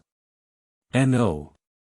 Sister Hua likes Uncle Zhao, and Uncle Zhao also likes Sister Hua. After a loud shout, Dialect Ming rushed directly behind Feng Heng, grabbed his clothes hard, and occasionally peeked out of his head to peek at Zhao Ning across from him. Deeply believing that her secret, which had been buried for many years, had been exposed, Zhao Ning blushed as if about to bleed, and her head was even lower, wishing to burrow into the floor beneath her feet. Suddenly, Zhao Ning put on a serious expression, and then heard him shout out with a full of anger. What a thief! I saw him get up in an instant, with his feet treading on mysterious steps, his figure resembling a phantom, and he quickly ran out of the room. When I left, I also didn't forget to bring the door up. Upon seeing this scene, Dialect Ming pouted and said quite displeased, "Pooh, pooh, pooh. This is the same thing again. Every time I mention Sister Hua, it's like this." He wrapped his arms around his chest, then waved his little fist and shouted at the door, "Wait for me. When I grow up, I will definitely buy the best liquor to kill you. Then I will throw it directly onto Sister Hua's bed." At the entrance of the inn, Zhao Ning exuded a gentle breeze and light clouds. He seemed to have heard something and looked up at the second floor, dumbfounded and smirked. This stinky kid. Then he stepped forward and walked towards the direction of Yihong Courtyard. In the inn room, 3 people sat opposite each other, with a bundle in the middle of the table that Zhao Ning had left behind. Fang Yanming stepped onto the stool and lay on the table, his hands vigorously reaching towards the middle bundle. Finally, just as I was about to encounter it, the burden was moved away again. Fang Yanming's small face was in mourning, his nose wrinkled, and he began to complain. "Auntie! Look at my uncle. Stop it. You little skinny monkey. These past few days, Auntie hasn't done anything else. She specifically inquired about your temperament and made sure to take care of it. Sit still, Auntie and your uncle have something to ask you." Looking at Feng Heng's smiling and muttering expression, he pouted and could only sit down honestly, but his displeased expression was completely exaggerated. Feng Heng sat next to his little nephew, hugged him in his arms, and tapped his chin on his little head, comforting him in a warm voice. "All right, good kid. Tell your story to Auntie. Auntie wants to hear it." "Humph. Just tell me. Auntie, I'll tell you everything you want to know. Then let's talk about where your lightness and internal skills come from. Uncle really wants to know." Upon hearing Huang Laoxie's words, Fang Yanming made a face at him and turned his head into Feng Heng's arms. "Slightly. I won't tell you. I'll only talk to my aunt." Feng Heng gently patted his back and said gently, "Then let me tell you, Auntie, about the 3 people you've seen in the past 2 days. Okay. That old man seems to be an elder of some kind of beggar sect, arguing every day about wanting me to join his beggar sect. I'm so annoyed. By the way, Auntie, what is that beggar sect?" At this moment, Huang Laoxie's voice rang out. The beggar sect, named after the fact that its members are all beggars, is the largest gang in the world today. It is said to have 100,000 members and spread throughout the world. The disciples of the beggars sect are known for their chivalry, righteousness, and helping the weak and the poor. The current gang leader is Hong Qigong, one of the 5 wonders in the world, known as the Northern Beggar.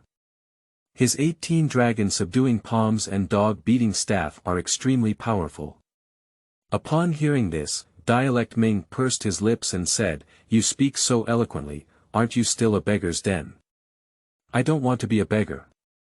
As if thinking of something, his eyes rolled around and he spoke excitedly to Huang Laoxie, asking, "Uncle, Aunt said your martial arts are amazing. Can you beat that North beggar? Do you want to go and fight?" Upon hearing these words, Feng Heng angrily patted Dialect Ming. "Go ahead.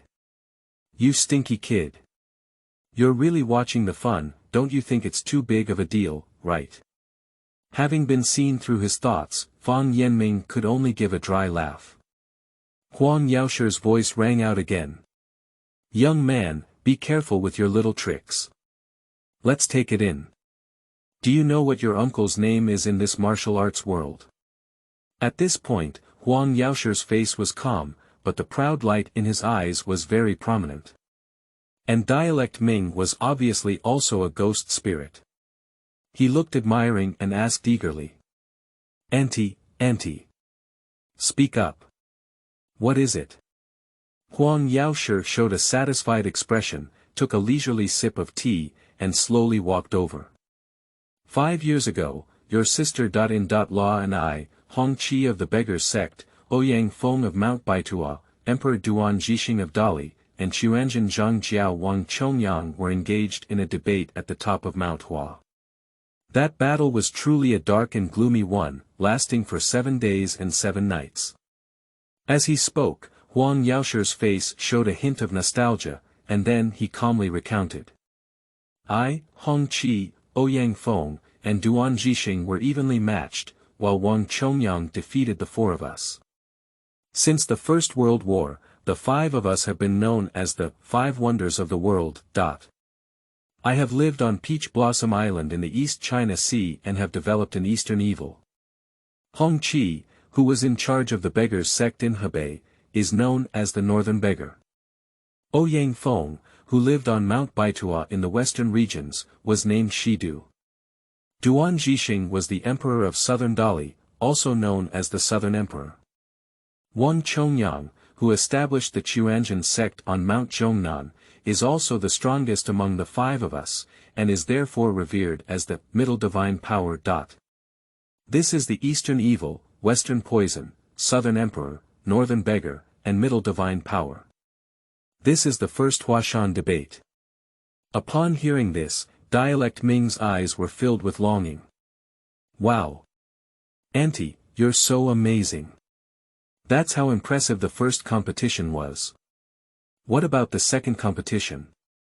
"The Huashan swordsmanship takes place every 25 years, and now it has been 5 years. 20 years later, it will be the second Huashan swordsmanship debate." Upon hearing this news, Dialect Ming jumped up and ran to Huang Laoxie's side, shaking his sleeve and asking, "Auntie, then take a look at me. Can I join then?" Upon hearing these words, Huang Laoxie couldn't help but burst into laughter. The dialect next to him couldn't help but feel anxious as he only smiled without answering. Auntie, don't laugh. Hurry up and tell me." Seeing his nephew's expression, Feng Heng comforted him with a warm voice. "Tomorrow, all you need to do is study hard and practice martial arts. If you succeed in studying and practicing martial arts in 20 years, you will definitely be able to go to Mount Hua to discuss swordsmanship. Then, you'll have to give your aunt a first place to come back." Okay. Fang Yanming exclaimed excitedly, then huddled together with his small body, crossed over Feng Heng, and rushed into the small bed, burying his entire small body in the blanket. A muffled sound came out. Auntie. Then hurry up and go to bed. You'll teach me how to read and practice martial arts until tomorrow." As he spoke, he snored the next moment. Huang Laoxie shook his head at his wife. Feng Heng pursed his mouth quite amusedly. Under the blanket, Fang Yanming held onto a bundle and smiled with a cunning and successful scheme. End of this chapter. Chapter 7. Reading and Reading. You are listening at novelfull.audio. Chapter 7. Reading. The rumbling sound of the carriage slid past the crystal white marble like rain, reflecting the scorching sun and the dripping wheels. The carriage was wrapped in silk on all sides, and the windows inlaid with gold and treasures were covered by a light blue crepe, making it impossible to perceive such grandeur. The interior of the carriage is exceptionally comfortable. A soft collapsed seat 7 or 8 feet wide, covered with a splendid satin quilt.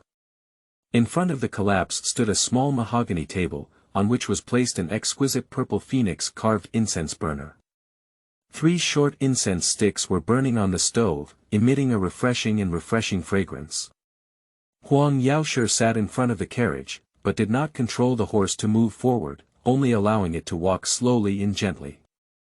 He caressed the flute hole with both hands, and the melodious and pleasant sound of the flute began to play. Feng Heng knelt in front of the small table, his book swaying with the sound of the flute. His vermilion lips lifted lightly, reciting words. The sound of reading matched the sound of the flute, creating a harmonious and natural atmosphere. Of course, besides the small head in front of the table, there was also sparkling saliva hanging on the red lips. Feng Hengxiu frowned lightly, and this harmonious and beautiful landscape painting was instantly torn apart. She slowly picked up the bamboo ruler at hand and lightly tapped the head twice. Dialect Ming suddenly became agitated, and looked up to see Feng Heng's angry face. He had no choice but to grit his face and pick up the book in front of him to read. This appearance made Feng Heng both angry and amused. She took out a handkerchief from her arms, wiped the corner of her nephew's mouth, and twisted his clean little face. She said sternly, "Ming'er, keep reading. Otherwise, your uncle won't teach you martial arts." Upon hearing these words, Dialect Ming suddenly became anxious. He rushed up to Feng Heng's side and shook her sleeve with his small hand, pleading for love with all his might. "Don't do it. Auntie, good auntie." With a round, black-eyed expression, Feng Yanming seemed to have another idea on his mind. With a proud expression on his face, he said, "Good aunt, if I could just memorize it directly, wouldn't I need to study? I can just practice martial arts with my uncle every day." Seeing his appearance, Feng Heng didn't know what kind of devilish idea he was up to. He thought to himself and continued to watch, hoping to see what kind of tricks this kid could play. With a slight nod, she agreed. "That's nature, as long as you will." Just as he was about to speak, Feng Heng thought to himself. "This stinky kid is really good at memorizing this book. No, it's only been a while since we finally managed to be honest. We can't let him fly again." So, she took out a few more books from the small compartment, picked out 2, and pushed them to the front of Dialect Ming. "In the morning, if you have memorized all 3 books, then Auntie will follow your heart." There is infinite pride in the words. Upon hearing these words and seeing these actions, his small face instantly turned bitter. Dialect Ming was full of anger and said angrily, "Auntie. You're being naughty. I don't want you to be like this." As he spoke, his little head thrust against Feng Heng's lower abdomen and he twisted it hard. Hee. It's so itchy. Hurry up, stop messing around." Pulling the little nephew up and tidying up his messy hair caused by mischief, he gently comforted him, "All right. Auntie, to be honest. As long as you can memorize the contents of these 3 books, you can do whatever you want." Really, there is a hint of surprise in the words. Looking at the hopeful little expression on D. Ming's face, Feng Heng also instantly gave him a satisfactory reply. As soon as a man speaks, it's hard to recall his words. "Okay." With loud cheers, Dialect Ming sat upright in front of the table and picked up a book to read seriously. "The sky and earth are dark and yellow, the universe is vast and desolate, the sun and moon, Auntie, I don't know this word." He gently embraced his nephew, picked up the 1,000-word essay in front of him, and began teaching him to read it word by word. "The sky and earth are dark and yellow, the universe is vast and desolate. The sun and moon are full of stars, and the morning sky is full of stars. The melodious sound of the flute echoes through the mountains and forests, accompanied by the sound of reading. I don't know how long it has been, but as the sun grew, the carriage also landed by a small stream. Huang Laoxie hung up the jade flute, jumped off the carriage, and gently tapped on the car window twice. "Auntie, what's wrong?" Seeing that the face drilling out of the car window was not what he wanted to see, Huang Laoxie gave a displeased look and said, "The sun is getting bigger. Get off the car and rest. Let's eat something before we rush on." "Okay." With a happy little fist raised, Dialect Ming suddenly jumped out of the carriage. "All right. There's a small stream. Let's go play in the water." Seeing the scenery in front of him, there was another shout of joy, and he wanted to run towards the creek, but unfortunately he couldn't succeed. As Feng Heng heard such words as he came out, his anger surged in his heart for an instant. He directly used a widely circulated ear-grabbing hand in the martial arts world to suppress the dialect of Mingchen. "If you dare to get close to the river, then add 10 more books." Feng Yanming's small head suddenly lifted and he could only mutter dejectedly on the side. "Humph. Bad ant. If you don't go, then you won't go. 10 books, 10 books. Feng Heng ignored him and followed Huang Laoxie and the two of them calmly to pack up the things they needed for a while. The sunlight shone through the gaps in the leaves and fell to the ground. The gurgling stream flowed slowly, and a gentle breeze brushed the shore. The cool breath hit the cheeks, making people feel particularly comfortable. Feng Heng sat on the grass mat, constantly placing snacks on the small table and began to greet them. "Minger, Brother Yao, come and have dinner soon. Come on." Huang Laoxie walked over with a crystal-clear roasted duck that looked tempting. Without hearing the response of Dialect Ming, Feng Heng felt a bit strange. He gently wiped the sweat from his forehead and looked up to see his nephew standing not far away, staring straight at the distant stream with a look of wanting to go but not daring. Feng Heng walked slowly to Di Ming with a look that was both angry and funny, and patted him. "All right, tomorrow, listen to my aunt. You're still young. When you get older, let your senior brothers teach you how to swim. My aunt told you. Peach Blossom Island is surrounded by the sea on all sides, vast and boundless, and swimming is very enjoyable." "Okay, okay." With a face of reluctance, Feng Yanming turned his head. Feng Heng snorted and came up with an idea. "Hey, you child. It's not what you said. I'm not active in eating, and I have a problem with my mind. My aunt can tell you, here are your favorite sweet-scented osmanthus cakes, meat mantu, and your uncle. I also got a roast duck that you love. I can see that he has moved his chopsticks before coming. Auntie. Leave some for me." Seeing Huang Laoxie lightly tapping his chopsticks on the grass mat, Feng Yanming hurried over, afraid that his favorite roast duck had already been eaten. Feng Heng lightly covered his mouth and walked along with his nephew's footsteps. After dinner, Dialect Ming held 3 books and eagerly picked up Feng Heng to memorize them. "Good kid. That uncle will play the flute to cheer you up." Huang Laoxie praised him and lightly tapped his feet on the ground. His figure drifted back and forth to the tree, exuding a graceful and unparalleled demeanor. This action has stunned the dialect. He looked at Huang Laoxie on the tree with a look of admiration, jumping up and cheering loudly. "Uncle, uncle. You're so amazing. I want to learn this. I want to learn." Feng Heng gave her proud husband a white eye on the tree, lightly patted his nephew's back of the head, and said angrily, "What should I learn? First, let me memorize this book for my aunt." "Okay. Okay." Feng Yanming looked excited and full of energy. Huang Laoxie looked quite interested with a smile on his face. "Hand the book to Feng Heng," speaking in a clear dialect. "The sky and earth are dark and yellow, the universe is vast and desolate.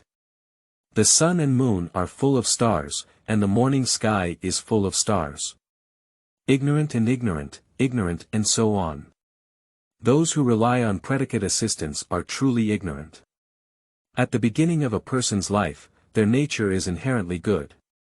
Their nature is similar, but their habits are far apart. Zhao Qian, Sun Li, King Zheng of Zhou Wu.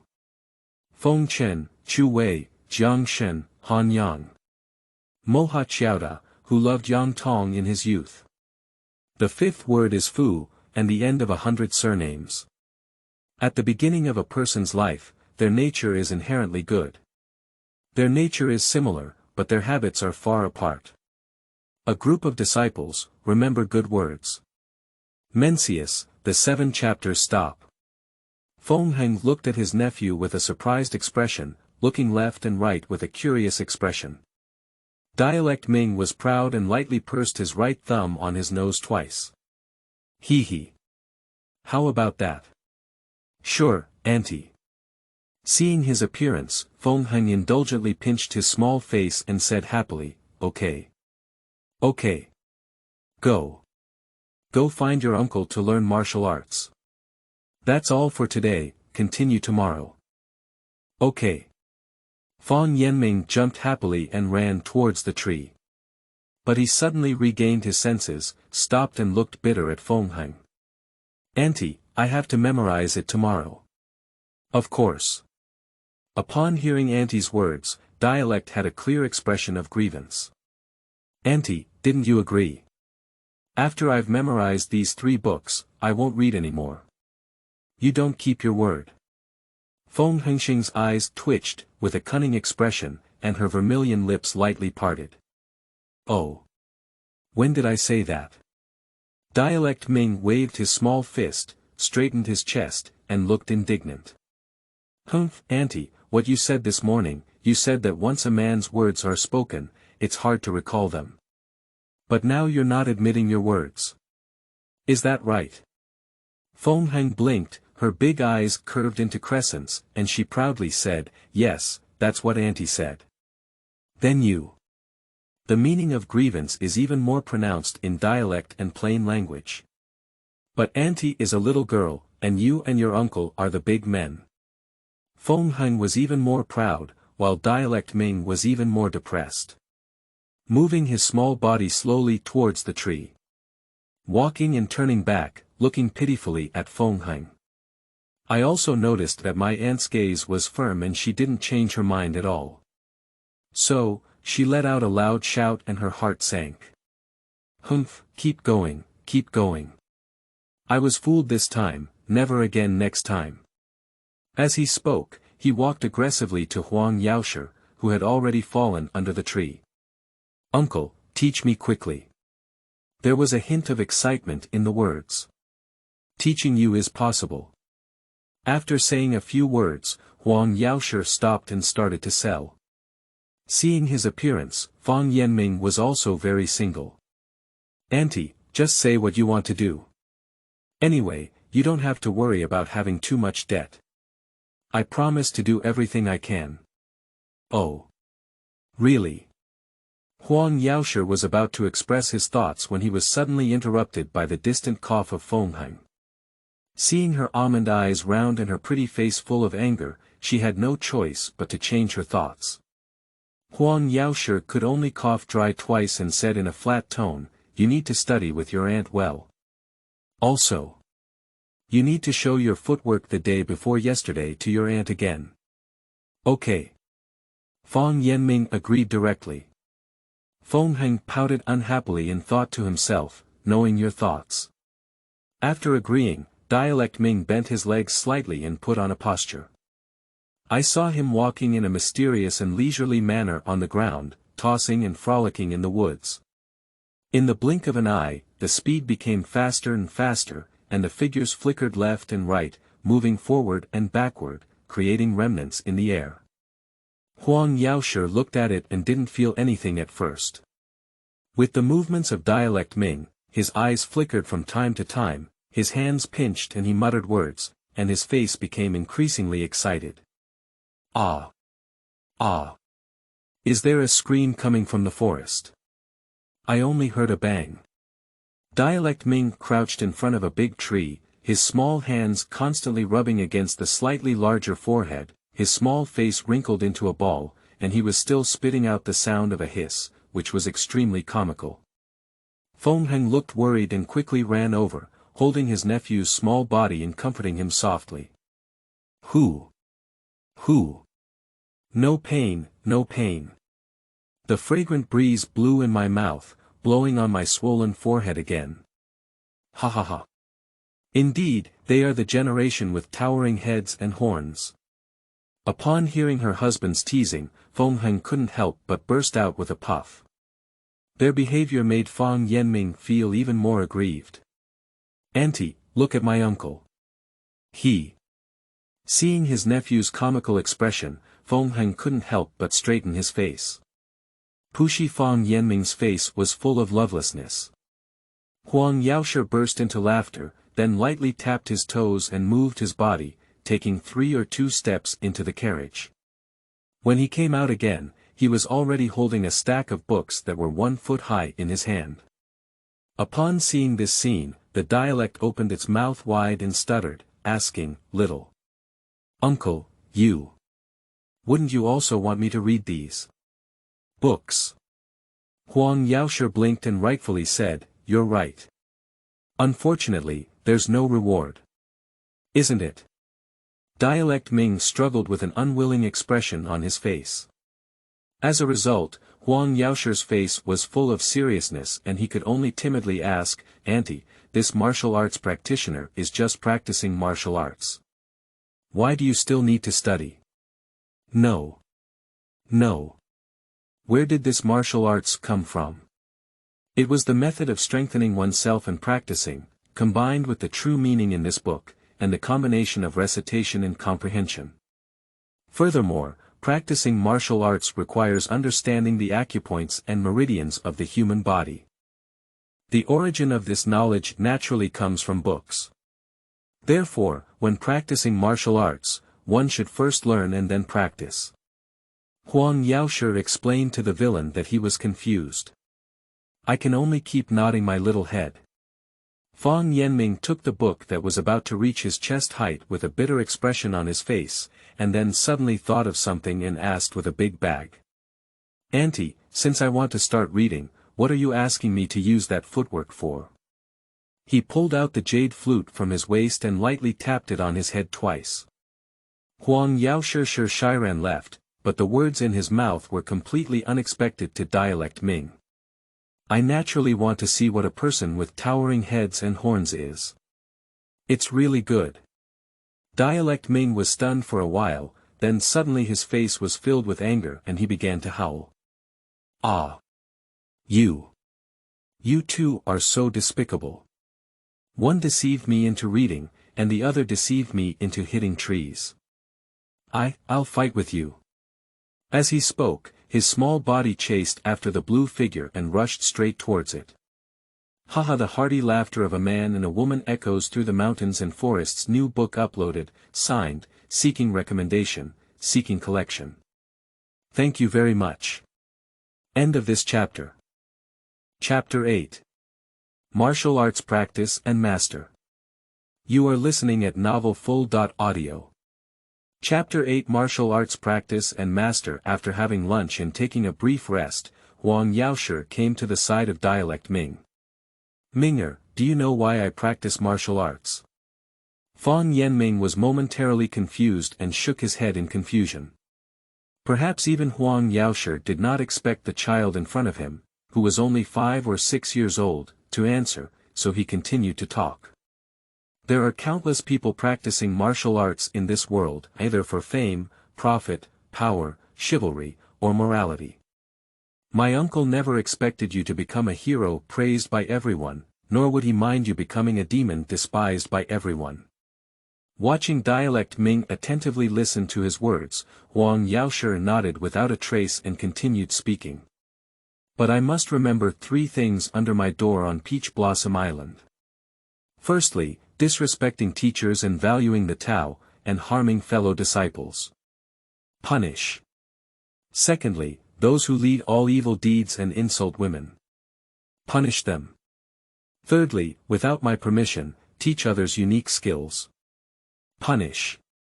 You just need to remember these 3 points. The rest, when you become successful in martial arts, whether you are a hero or a villain, will not be under my control. Dialects speak with words in their mouths, reciting the rules of the door that Huang Laoxie said, and nodding vigorously. Did you take note? Then kowtow and pay respects. As he spoke, Huang Laoxie turned around and his green clothes drifted with the wind. The atmosphere around him became heavier and oppressive, making it difficult to breathe. His profound cultivation gradually emerged. Fang Yanming only felt a tightness in his chest and exhaled twice, feeling even more suffocated. Seeing Huang Laoxie's towering figure again, a hint of longing appeared on his small face unconsciously. Perhaps due to some hesitation, his expression changed back and forth, but in the end, it was determined, as if he had made up his mind. Auntie, can I just kowtow without paying my respects? Perhaps sensing the seriousness in his words, Huang Laoxie suddenly regained his senses. I only saw the fierce expression in Huang Laoxie's eyes, and felt as if something was pressing against my body around me, making me increasingly gasping for breath. The blue figure on the opposite side was so powerful that it rushed towards him like a raging beast. Fang Yanming's face turned pale, his lips tightly closed, his teeth clenched, and a hint of blood oozed from his lips. Seeing his nephew's expression, Feng Heng looked worried and clenched his hands tightly, his fingertips showing a pale color. Huang Laoxie suddenly smiled. Fang Yanming suddenly felt his body loosen and his eyes unconsciously darkened. Then he knelt down and gasped for breath. Seeing the white toe of the shoe standing in front of him, Dialect Ming lifted his head and saw the tall figure of Huang Laoxie. He was staring at himself with a smile on his face. Ming, do you know that my Peach Blossom Island unique skill is world-renowned?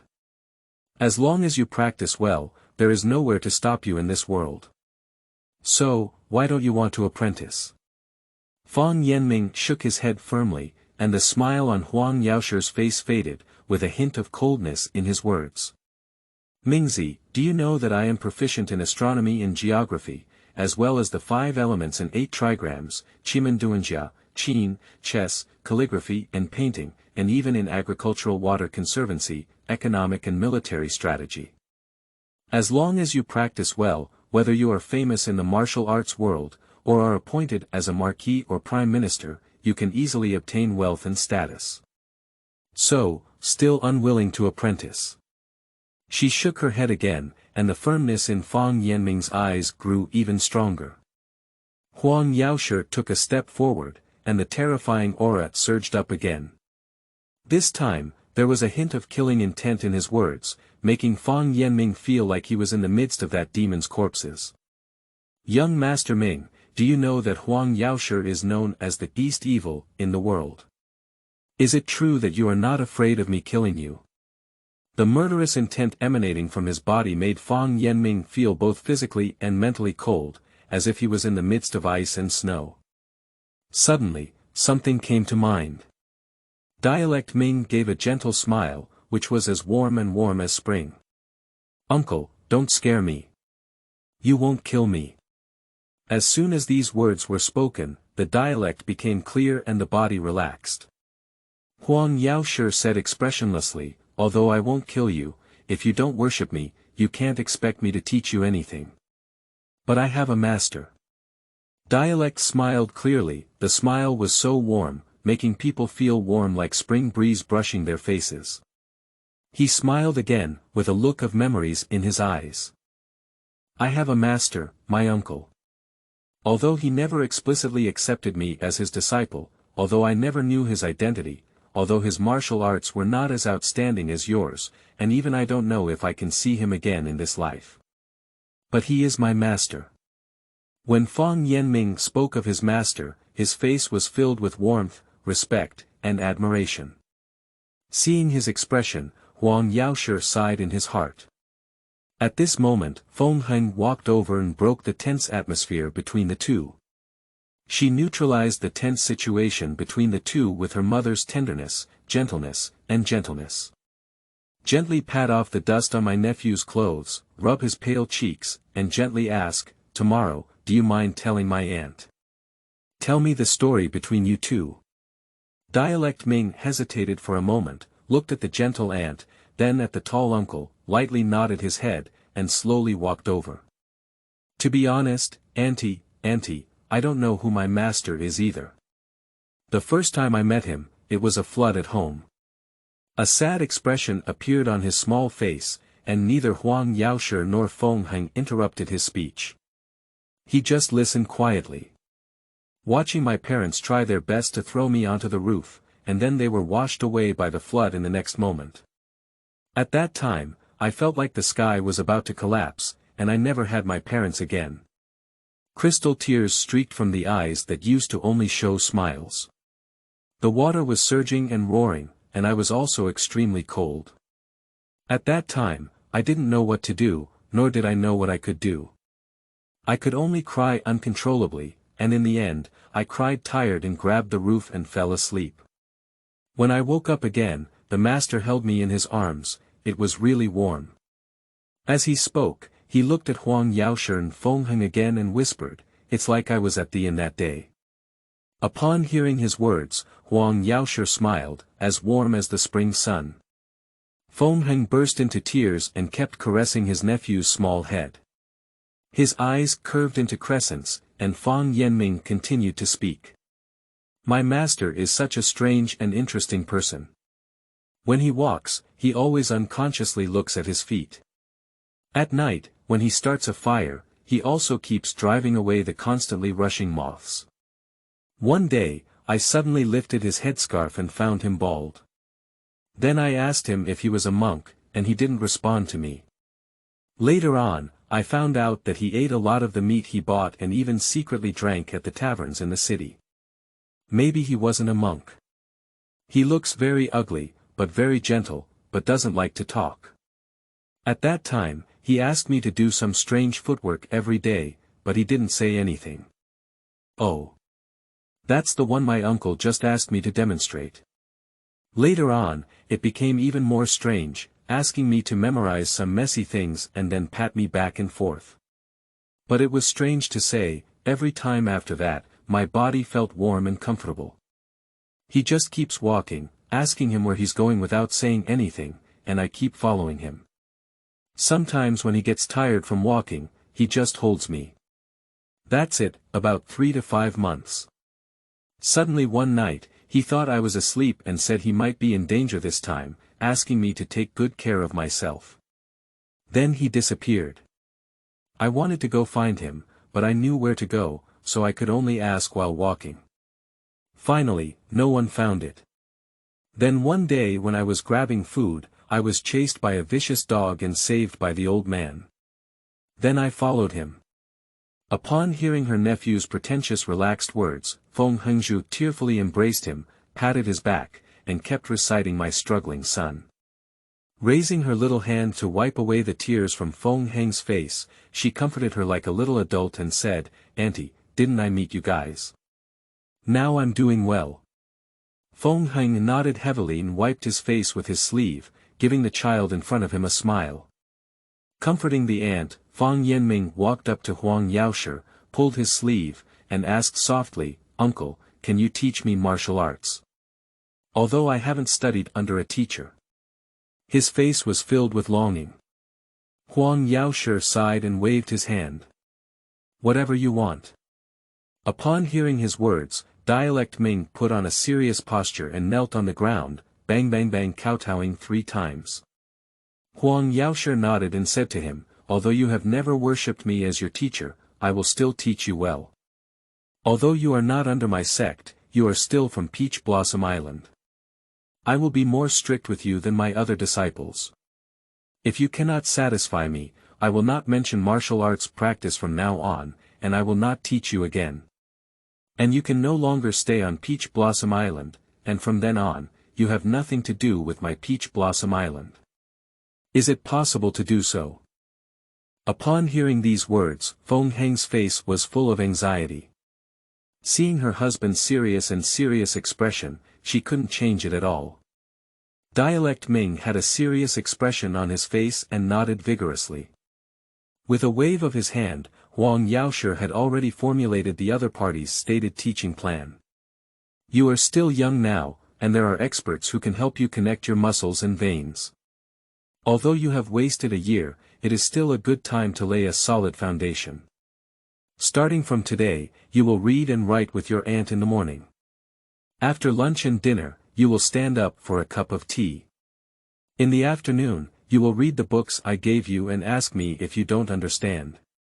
Until you can stand still for 3 hours, I will teach you other martial arts.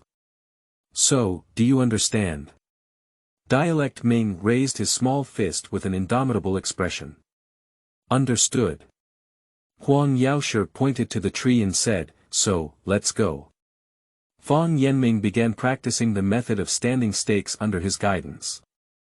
Huang Laoxie corrected his posture while explaining the key points. This standing post emphasizes not moving as loose as possible.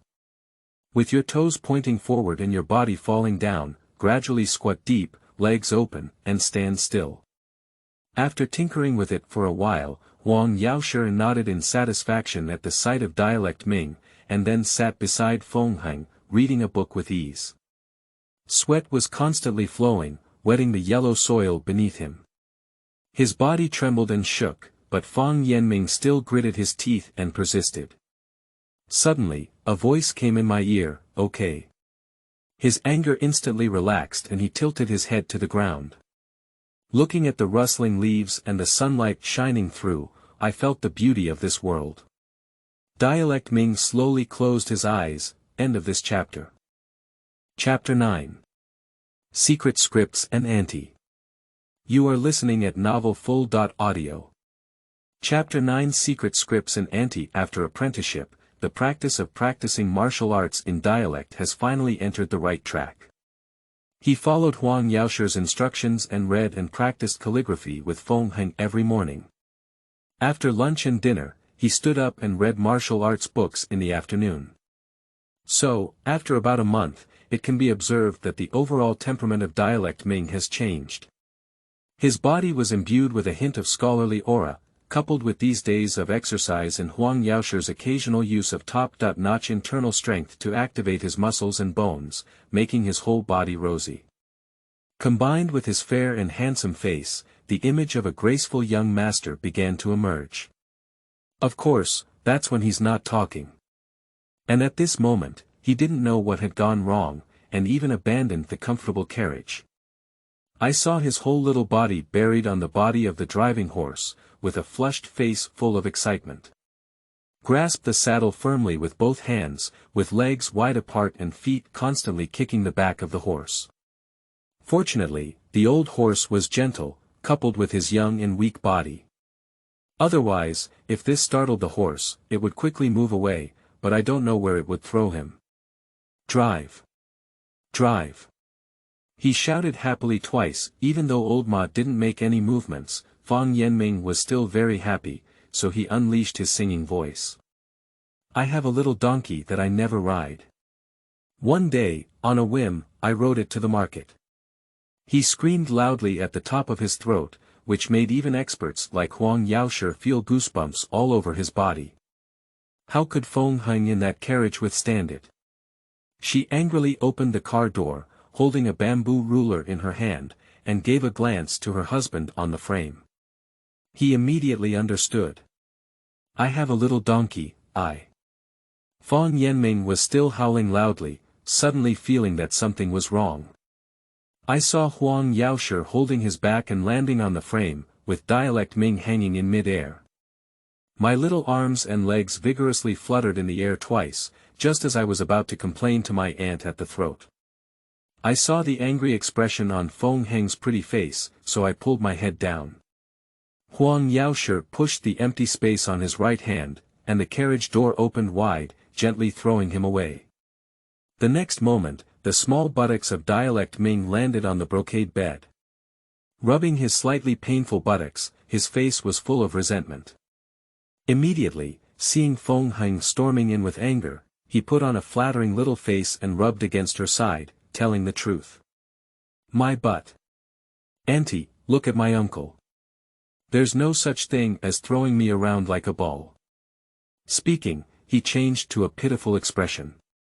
Seeing this, Feng Heng also chuckled and couldn't hold back his angry expression.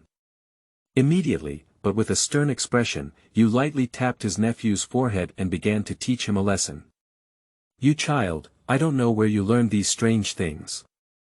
The sound is uneven, the tone is not clear, and such a howl, those who don't know think it's because of ghosts in this blue sky and white sun. Upon hearing these words, Fang Yanming said with a look of defiance, what's going on? Auntie, you don't understand how to appreciate it. How well I sing. Feng Heng knew that this was just not enough, his mind turned around, and a cunning expression flashed in his eyes, giving him an idea. Okay, since you are interested in the field of phonetics, starting from tomorrow, we will add another subject of phonetics learning.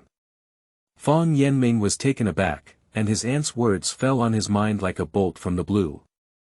I collapsed directly onto the brocade couch and started rolling and playing tricks. Ah!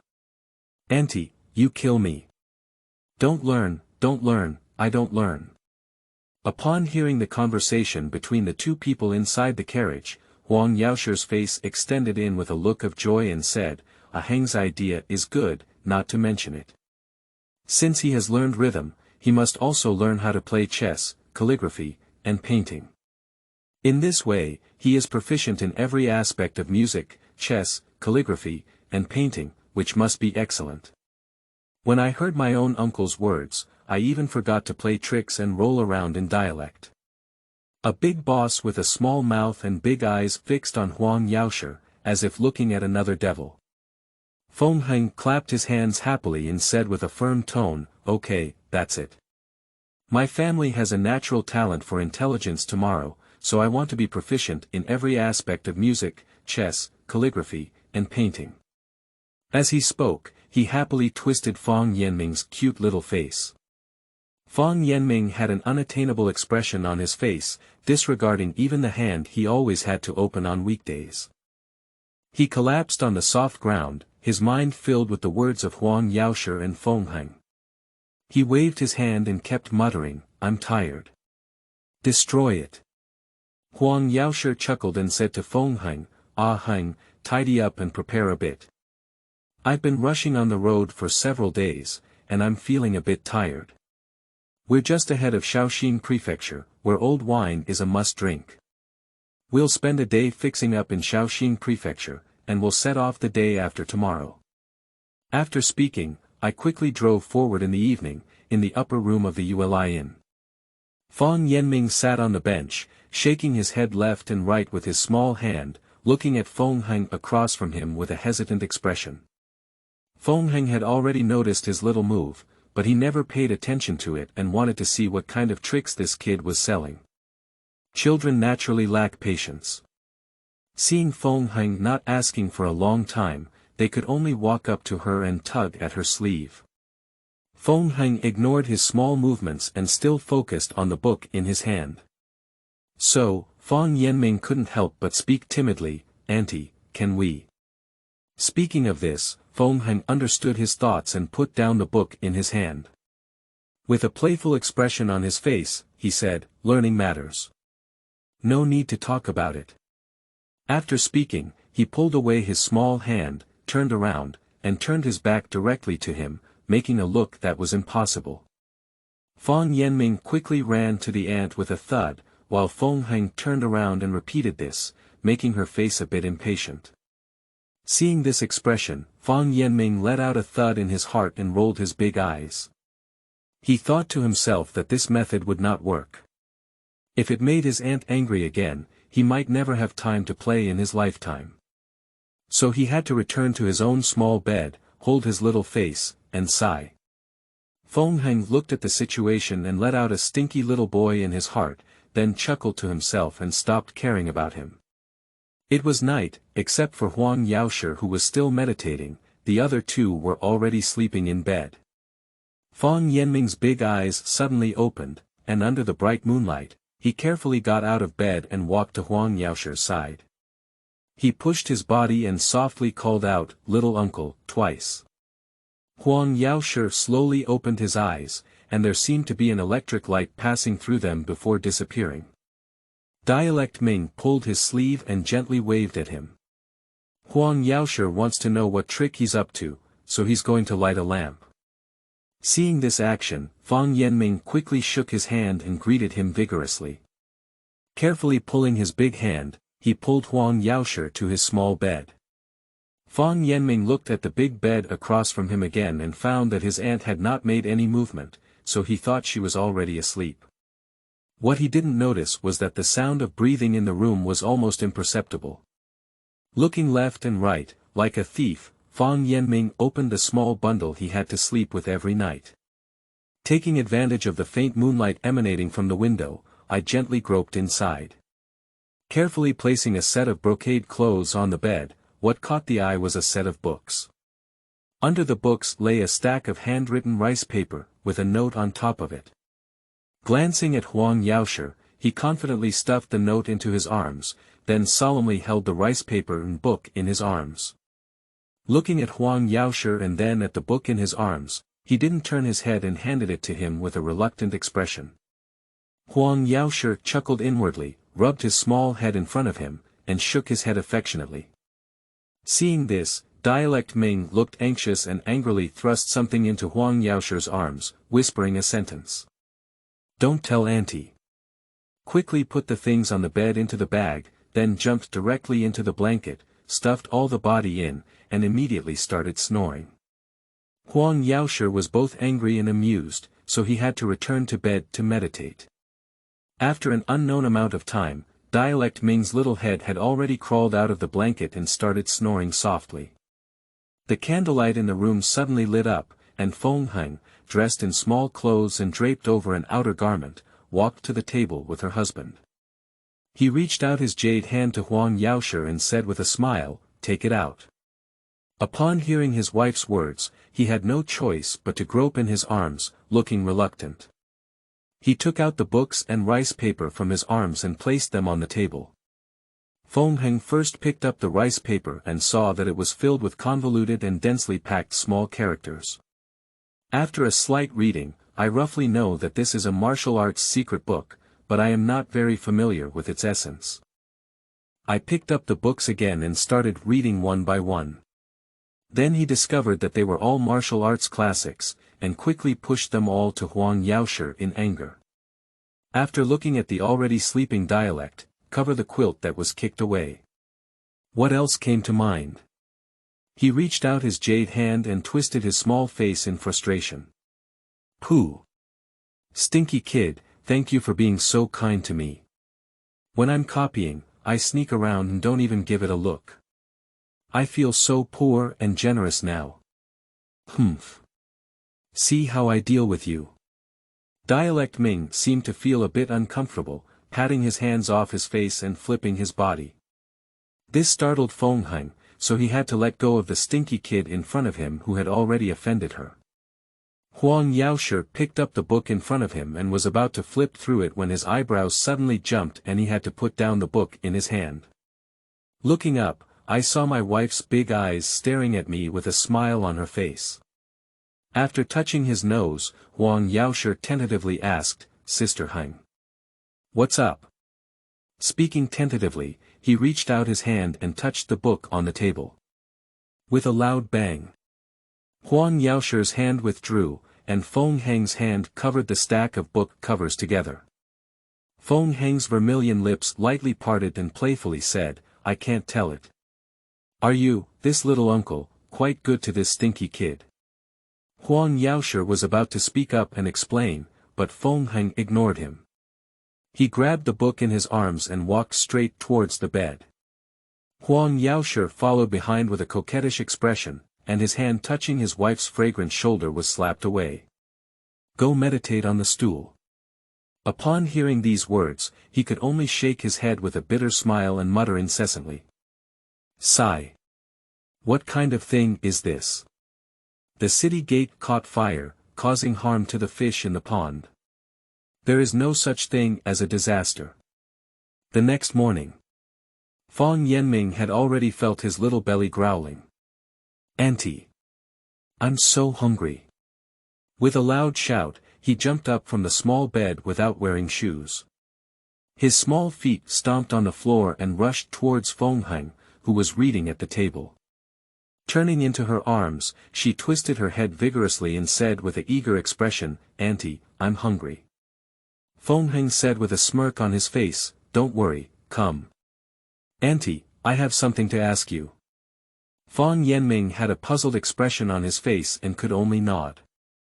Shaking the book in her hand, Xing Yuan's big eyes narrowed into a slit. Feng Heng asked, "Tomorrow, do you think your aunt is good or your uncle is good?" "Of course it's Auntie. Tomorrow loves Auntie the most." "Oh. Yeah, that's not necessarily true." Feng Heng said with a meaningful expression on his face, then shook the book in his hand. When Fan Yanming saw her movements, he was somewhat puzzled, and then he was taken aback with a thud in his heart. With a playful expression, Feng Heng shook the book in his hand. "Why, is it a bit familiar?" Dialect clearly saw the situation and whispered that it was not good. Looking sideways, he found that Huang Laoxie was looking at him with a guilty expression on his face and let out a mournful cry. "Ah! Auntie, you betrayed me." Turning around to run, I was instantly caught by the ear-grasping divine skill. As for Feng Heng's education, it goes without saying. Feng Heng angrily pointed out Dialect Ming. Fan Yanming looked at Huang Laoxie with a gloomy expression on his face. Huang Laoxie looked admiringly at the scenery outside the window. End of this chapter. Chapter 10. Chronicles of Shaoxing. You are listening at novelfull.audio. Chapter 10 Chronicles of Shaoxing Golem. Fan Yanming's belly kept screaming. In front of him, Feng Heng continued to pace back and forth, talking non-stop. "I have no conscience, I owe my aunt so much kindness to you. But you only think about your uncle. What's going on? The martial arts secret script I copied couldn't even read, but I generously gave it to your uncle." Seeing Feng Heng preaching incessantly and understanding the meaning between his words, he suddenly realized that his aunt was jealous. Immediately, his eyes turned black and he came up with a good idea. I saw him standing straight with his legs together. Raise both arms above your head with effort, then turn the backs of your hands inward, bend your arms slightly, place the backs of your hands in the center of your head, and start swinging left and right. Feng Heng saw his comical appearance and chuckled, but his preaching could no longer continue. Dialect Ming chuckled and then swayed his body twice with joy. "Hee hee. Laugh, laugh. Auntie, if you smile, don't be angry anymore." Feng Heng twisted his face in anger and said, "Humph. I have no conscience, I didn't even think about my aunt." With a smirk on his face, he shook his body proudly and said, "Good aunt, look at me. Look at me. I gave you a heart. I gave you the best, Auntie." Seeing this strange look, Feng Heng also calmed down, pulled down his body, put on his shoes, and muttered. "Bah! Don't look so strange, stinky kid. You're just going to keep this trick for future scams on other silly girls. Auntie doesn't want to eat it." I sighed inwardly and said in a clear dialect, "Only women and villains are difficult to raise. The book records are indeed true, and I don't know when my aunt's anger will pass. It seems that I need to be honest these days." Feng Heng walked to the door and suddenly found his little nephew still holding his face in bed, sighing and chuckling, saying, "Tomorrow, aren't you hungry? Come over quickly."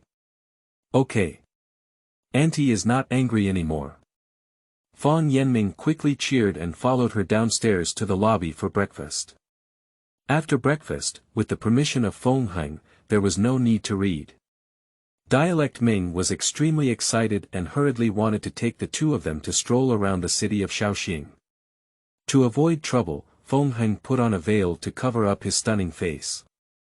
This Shaoxing prefecture is truly a big city, 10 times more bustling than Hengshan town. I saw various stalls full along the street, and pedestrians jostling one after another on the road. There are vendors carrying bamboo poles selling flat food, running halls welcoming and sending guests, children watching performances in high spirits, and warriors wearing swords and walking in a hurry. The various scenes left Fang Yanming stunned, overwhelmed, and extremely excited. As the crowd moved forward, Fang Yanming suddenly saw a booth surrounded by many people and kept shouting, so he hurriedly rushed up. Unfortunately, the crowd was bustling and already crowded into a ball. He has a young body, and he can't see what's inside even jumping left and right, so he can't help but feel a bit anxious. Quickly rushed to Huang Laoxie's side, holding his thigh with a pleading expression. Huang Laoxie smiled slightly and reached out to grab Dialect Ming's back, lifting him directly above his head. Auntie. It's so embarrassing. Little hands and legs fluttered in the air a few times, and for Huang Laoxie's action, Dialect clearly refused both mentally and physically. But the next moment, he stopped making noise and his gaze was drawn to the scene in the street. In the open space surrounded by everyone, there was a puppet wearing a light wax paper suit. Behind the puppet was a large black wooden box, on which stood a bamboo pole about 4 or 5 zhang long. With a puff, suddenly a fuse was ignited from under the wooden box. Then only 2 loud bangs were heard, and dazzling fireworks spewed out. With the sound of fireworks, the puppet moved forward and backward, turning left and right. It was really beautiful. Okay. Following everyone's cheers, Dialect Ming's eyes were filled with excitement and he happily clapped his hands. Seeing this situation, the knowledgeable Huang Laoxie naturally understood the performance content. He stroked his long beard under his chin and asked his wife beside him with great interest. Yao Fa puppet. It's been a long time since I've seen him. Ah Hang, are you interested in quietly? Don't wait for her to reply, then pick up Rui and walk towards the crowd. I don't know how Huang Laoxie did it, but as they passed by, the people around automatically gave way to a small path. In a few moments, the 3 of them walked to the very center. At this moment, the medicinal puppet performance was at its most exciting moment. With a loud bang, everyone around covered their ears. In the next moment, fireworks rose up and bloomed into colorful flowers in the sky, some like meteors wandering and falling, some like plum blossoms proudly blooming, and some like fairies scattering flowers all over the sky. Fireworks reflect in the dark eyes. Even during the day, they are extremely beautiful, making it even more difficult to imagine how dazzling the night sky is. After a while, the performance finally came to an end. Fang Yanming still had an excited expression on his face, being pulled between 2 adults and chattering non-stop. Auntie. Auntie. Did you see that? The fireworks are so beautiful. Uncle. Uncle. That medicine-haired puppet can still walk, it's so fun. There was a lot of noise along the way. Listening to the incessant chatter, Feng Heng felt dizzy and his mind was on the rise. Looking into the distance, I suddenly had an idea in my heart. Tomorrow. I've been wandering for a long time, do you want to eat something? Without saying it, I still don't feel it. When I speak the dialect, I feel empty and extremely hungry. So, he quickly made a fuss about going to eat again. Feng Heng shook his finger and found the next destination. A tall and luxurious wooden building leaped before my eyes. I saw the tall and towering tower, as if straight into the clouds, with flying eaves and painted corners, and exquisite embroidery. On the second floor, there were also several embroidered lanterns hanging upright. Looking at the plaque again, there are 3 big characters written on it. Drunken Immortal Tower. The handwriting is strong and powerful, like a snake or a dragon, with a majestic end.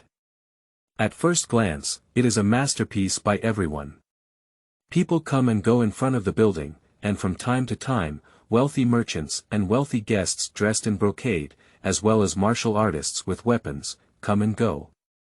In front of the door, there was also a bustling crowd, really lively. Elegant guests, serve from the top floor.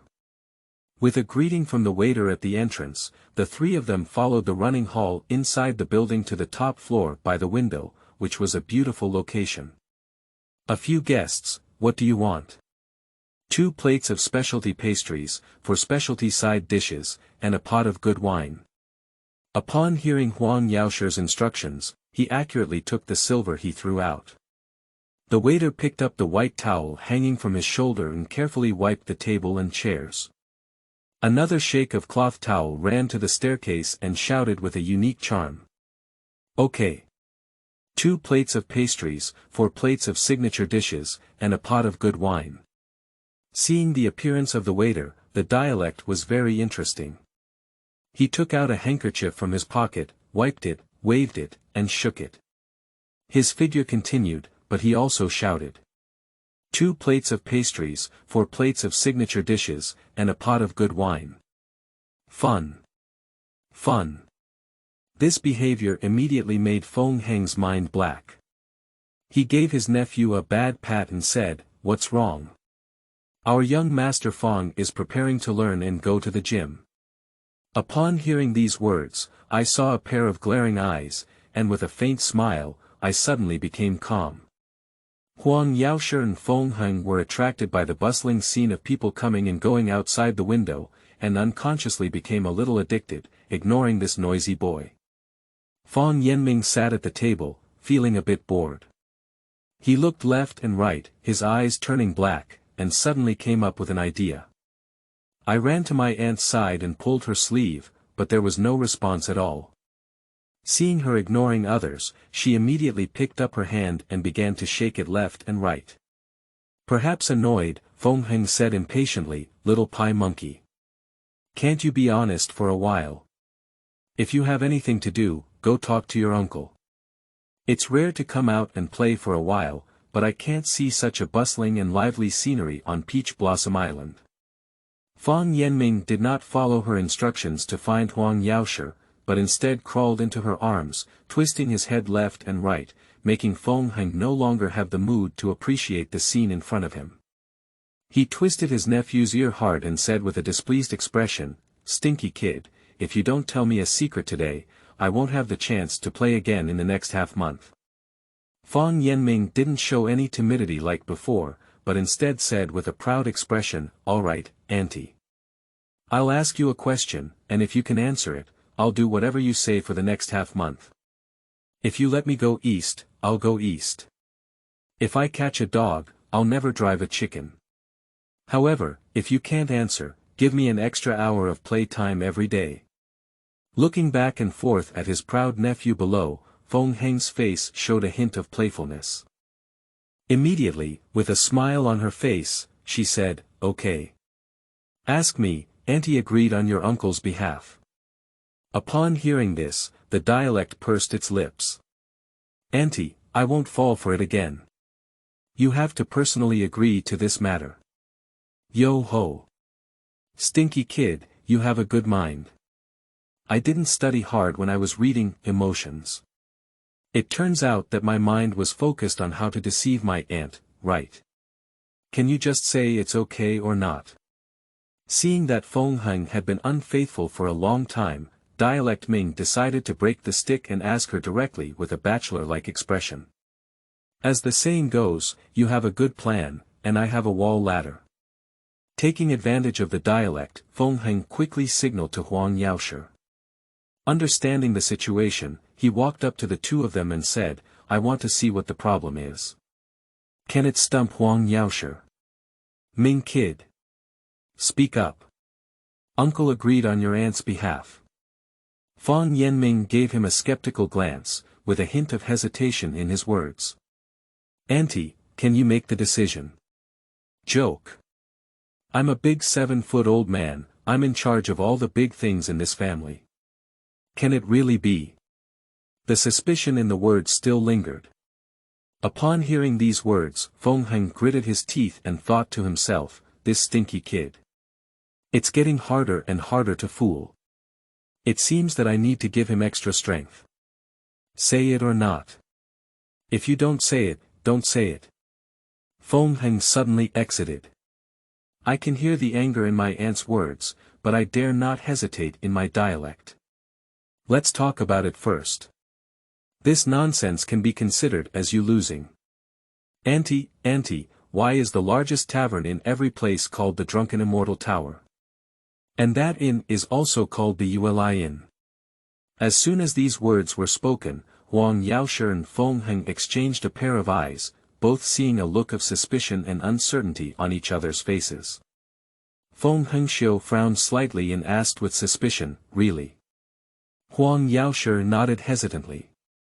Anyway, it seems like all the places I've been to are. He stroked his beard, twitched the corners of his mouth, looked at the proud dialect Ming in front of him with suspicion, and shook his head.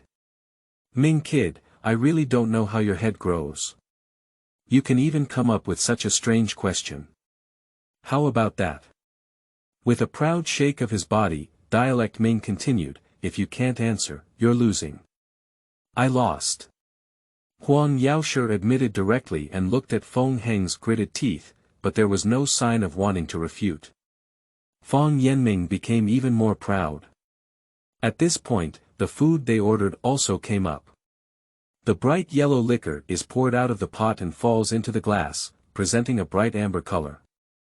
Huang Laoxie picked up his cup and drank it all in one gulp, with a lingering smack of his tongue. He drank 3 cups in a row, still unsatisfied, with a look of endless aftertaste on his face. Good wine, good wine. Seeing this situation, a cunning plan surged in my heart when the dialect suddenly became clear. He suddenly pointed to the staircase and shouted loudly. Master!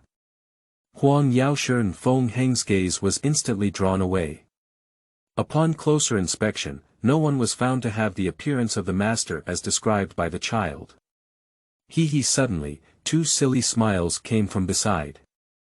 Looking back, I only saw dialect Ming holding a wine glass in his hand, and the liquid in the glass was already empty. Seeing his little face blushing and body swaying left and right again, I still don't understand what happened. Good wine. Good wine. With a silly face and a breath of alcohol in his mouth, he shook it twice before falling onto the table and snoring seeking recommendation collection, thank you very much. End of this chapter.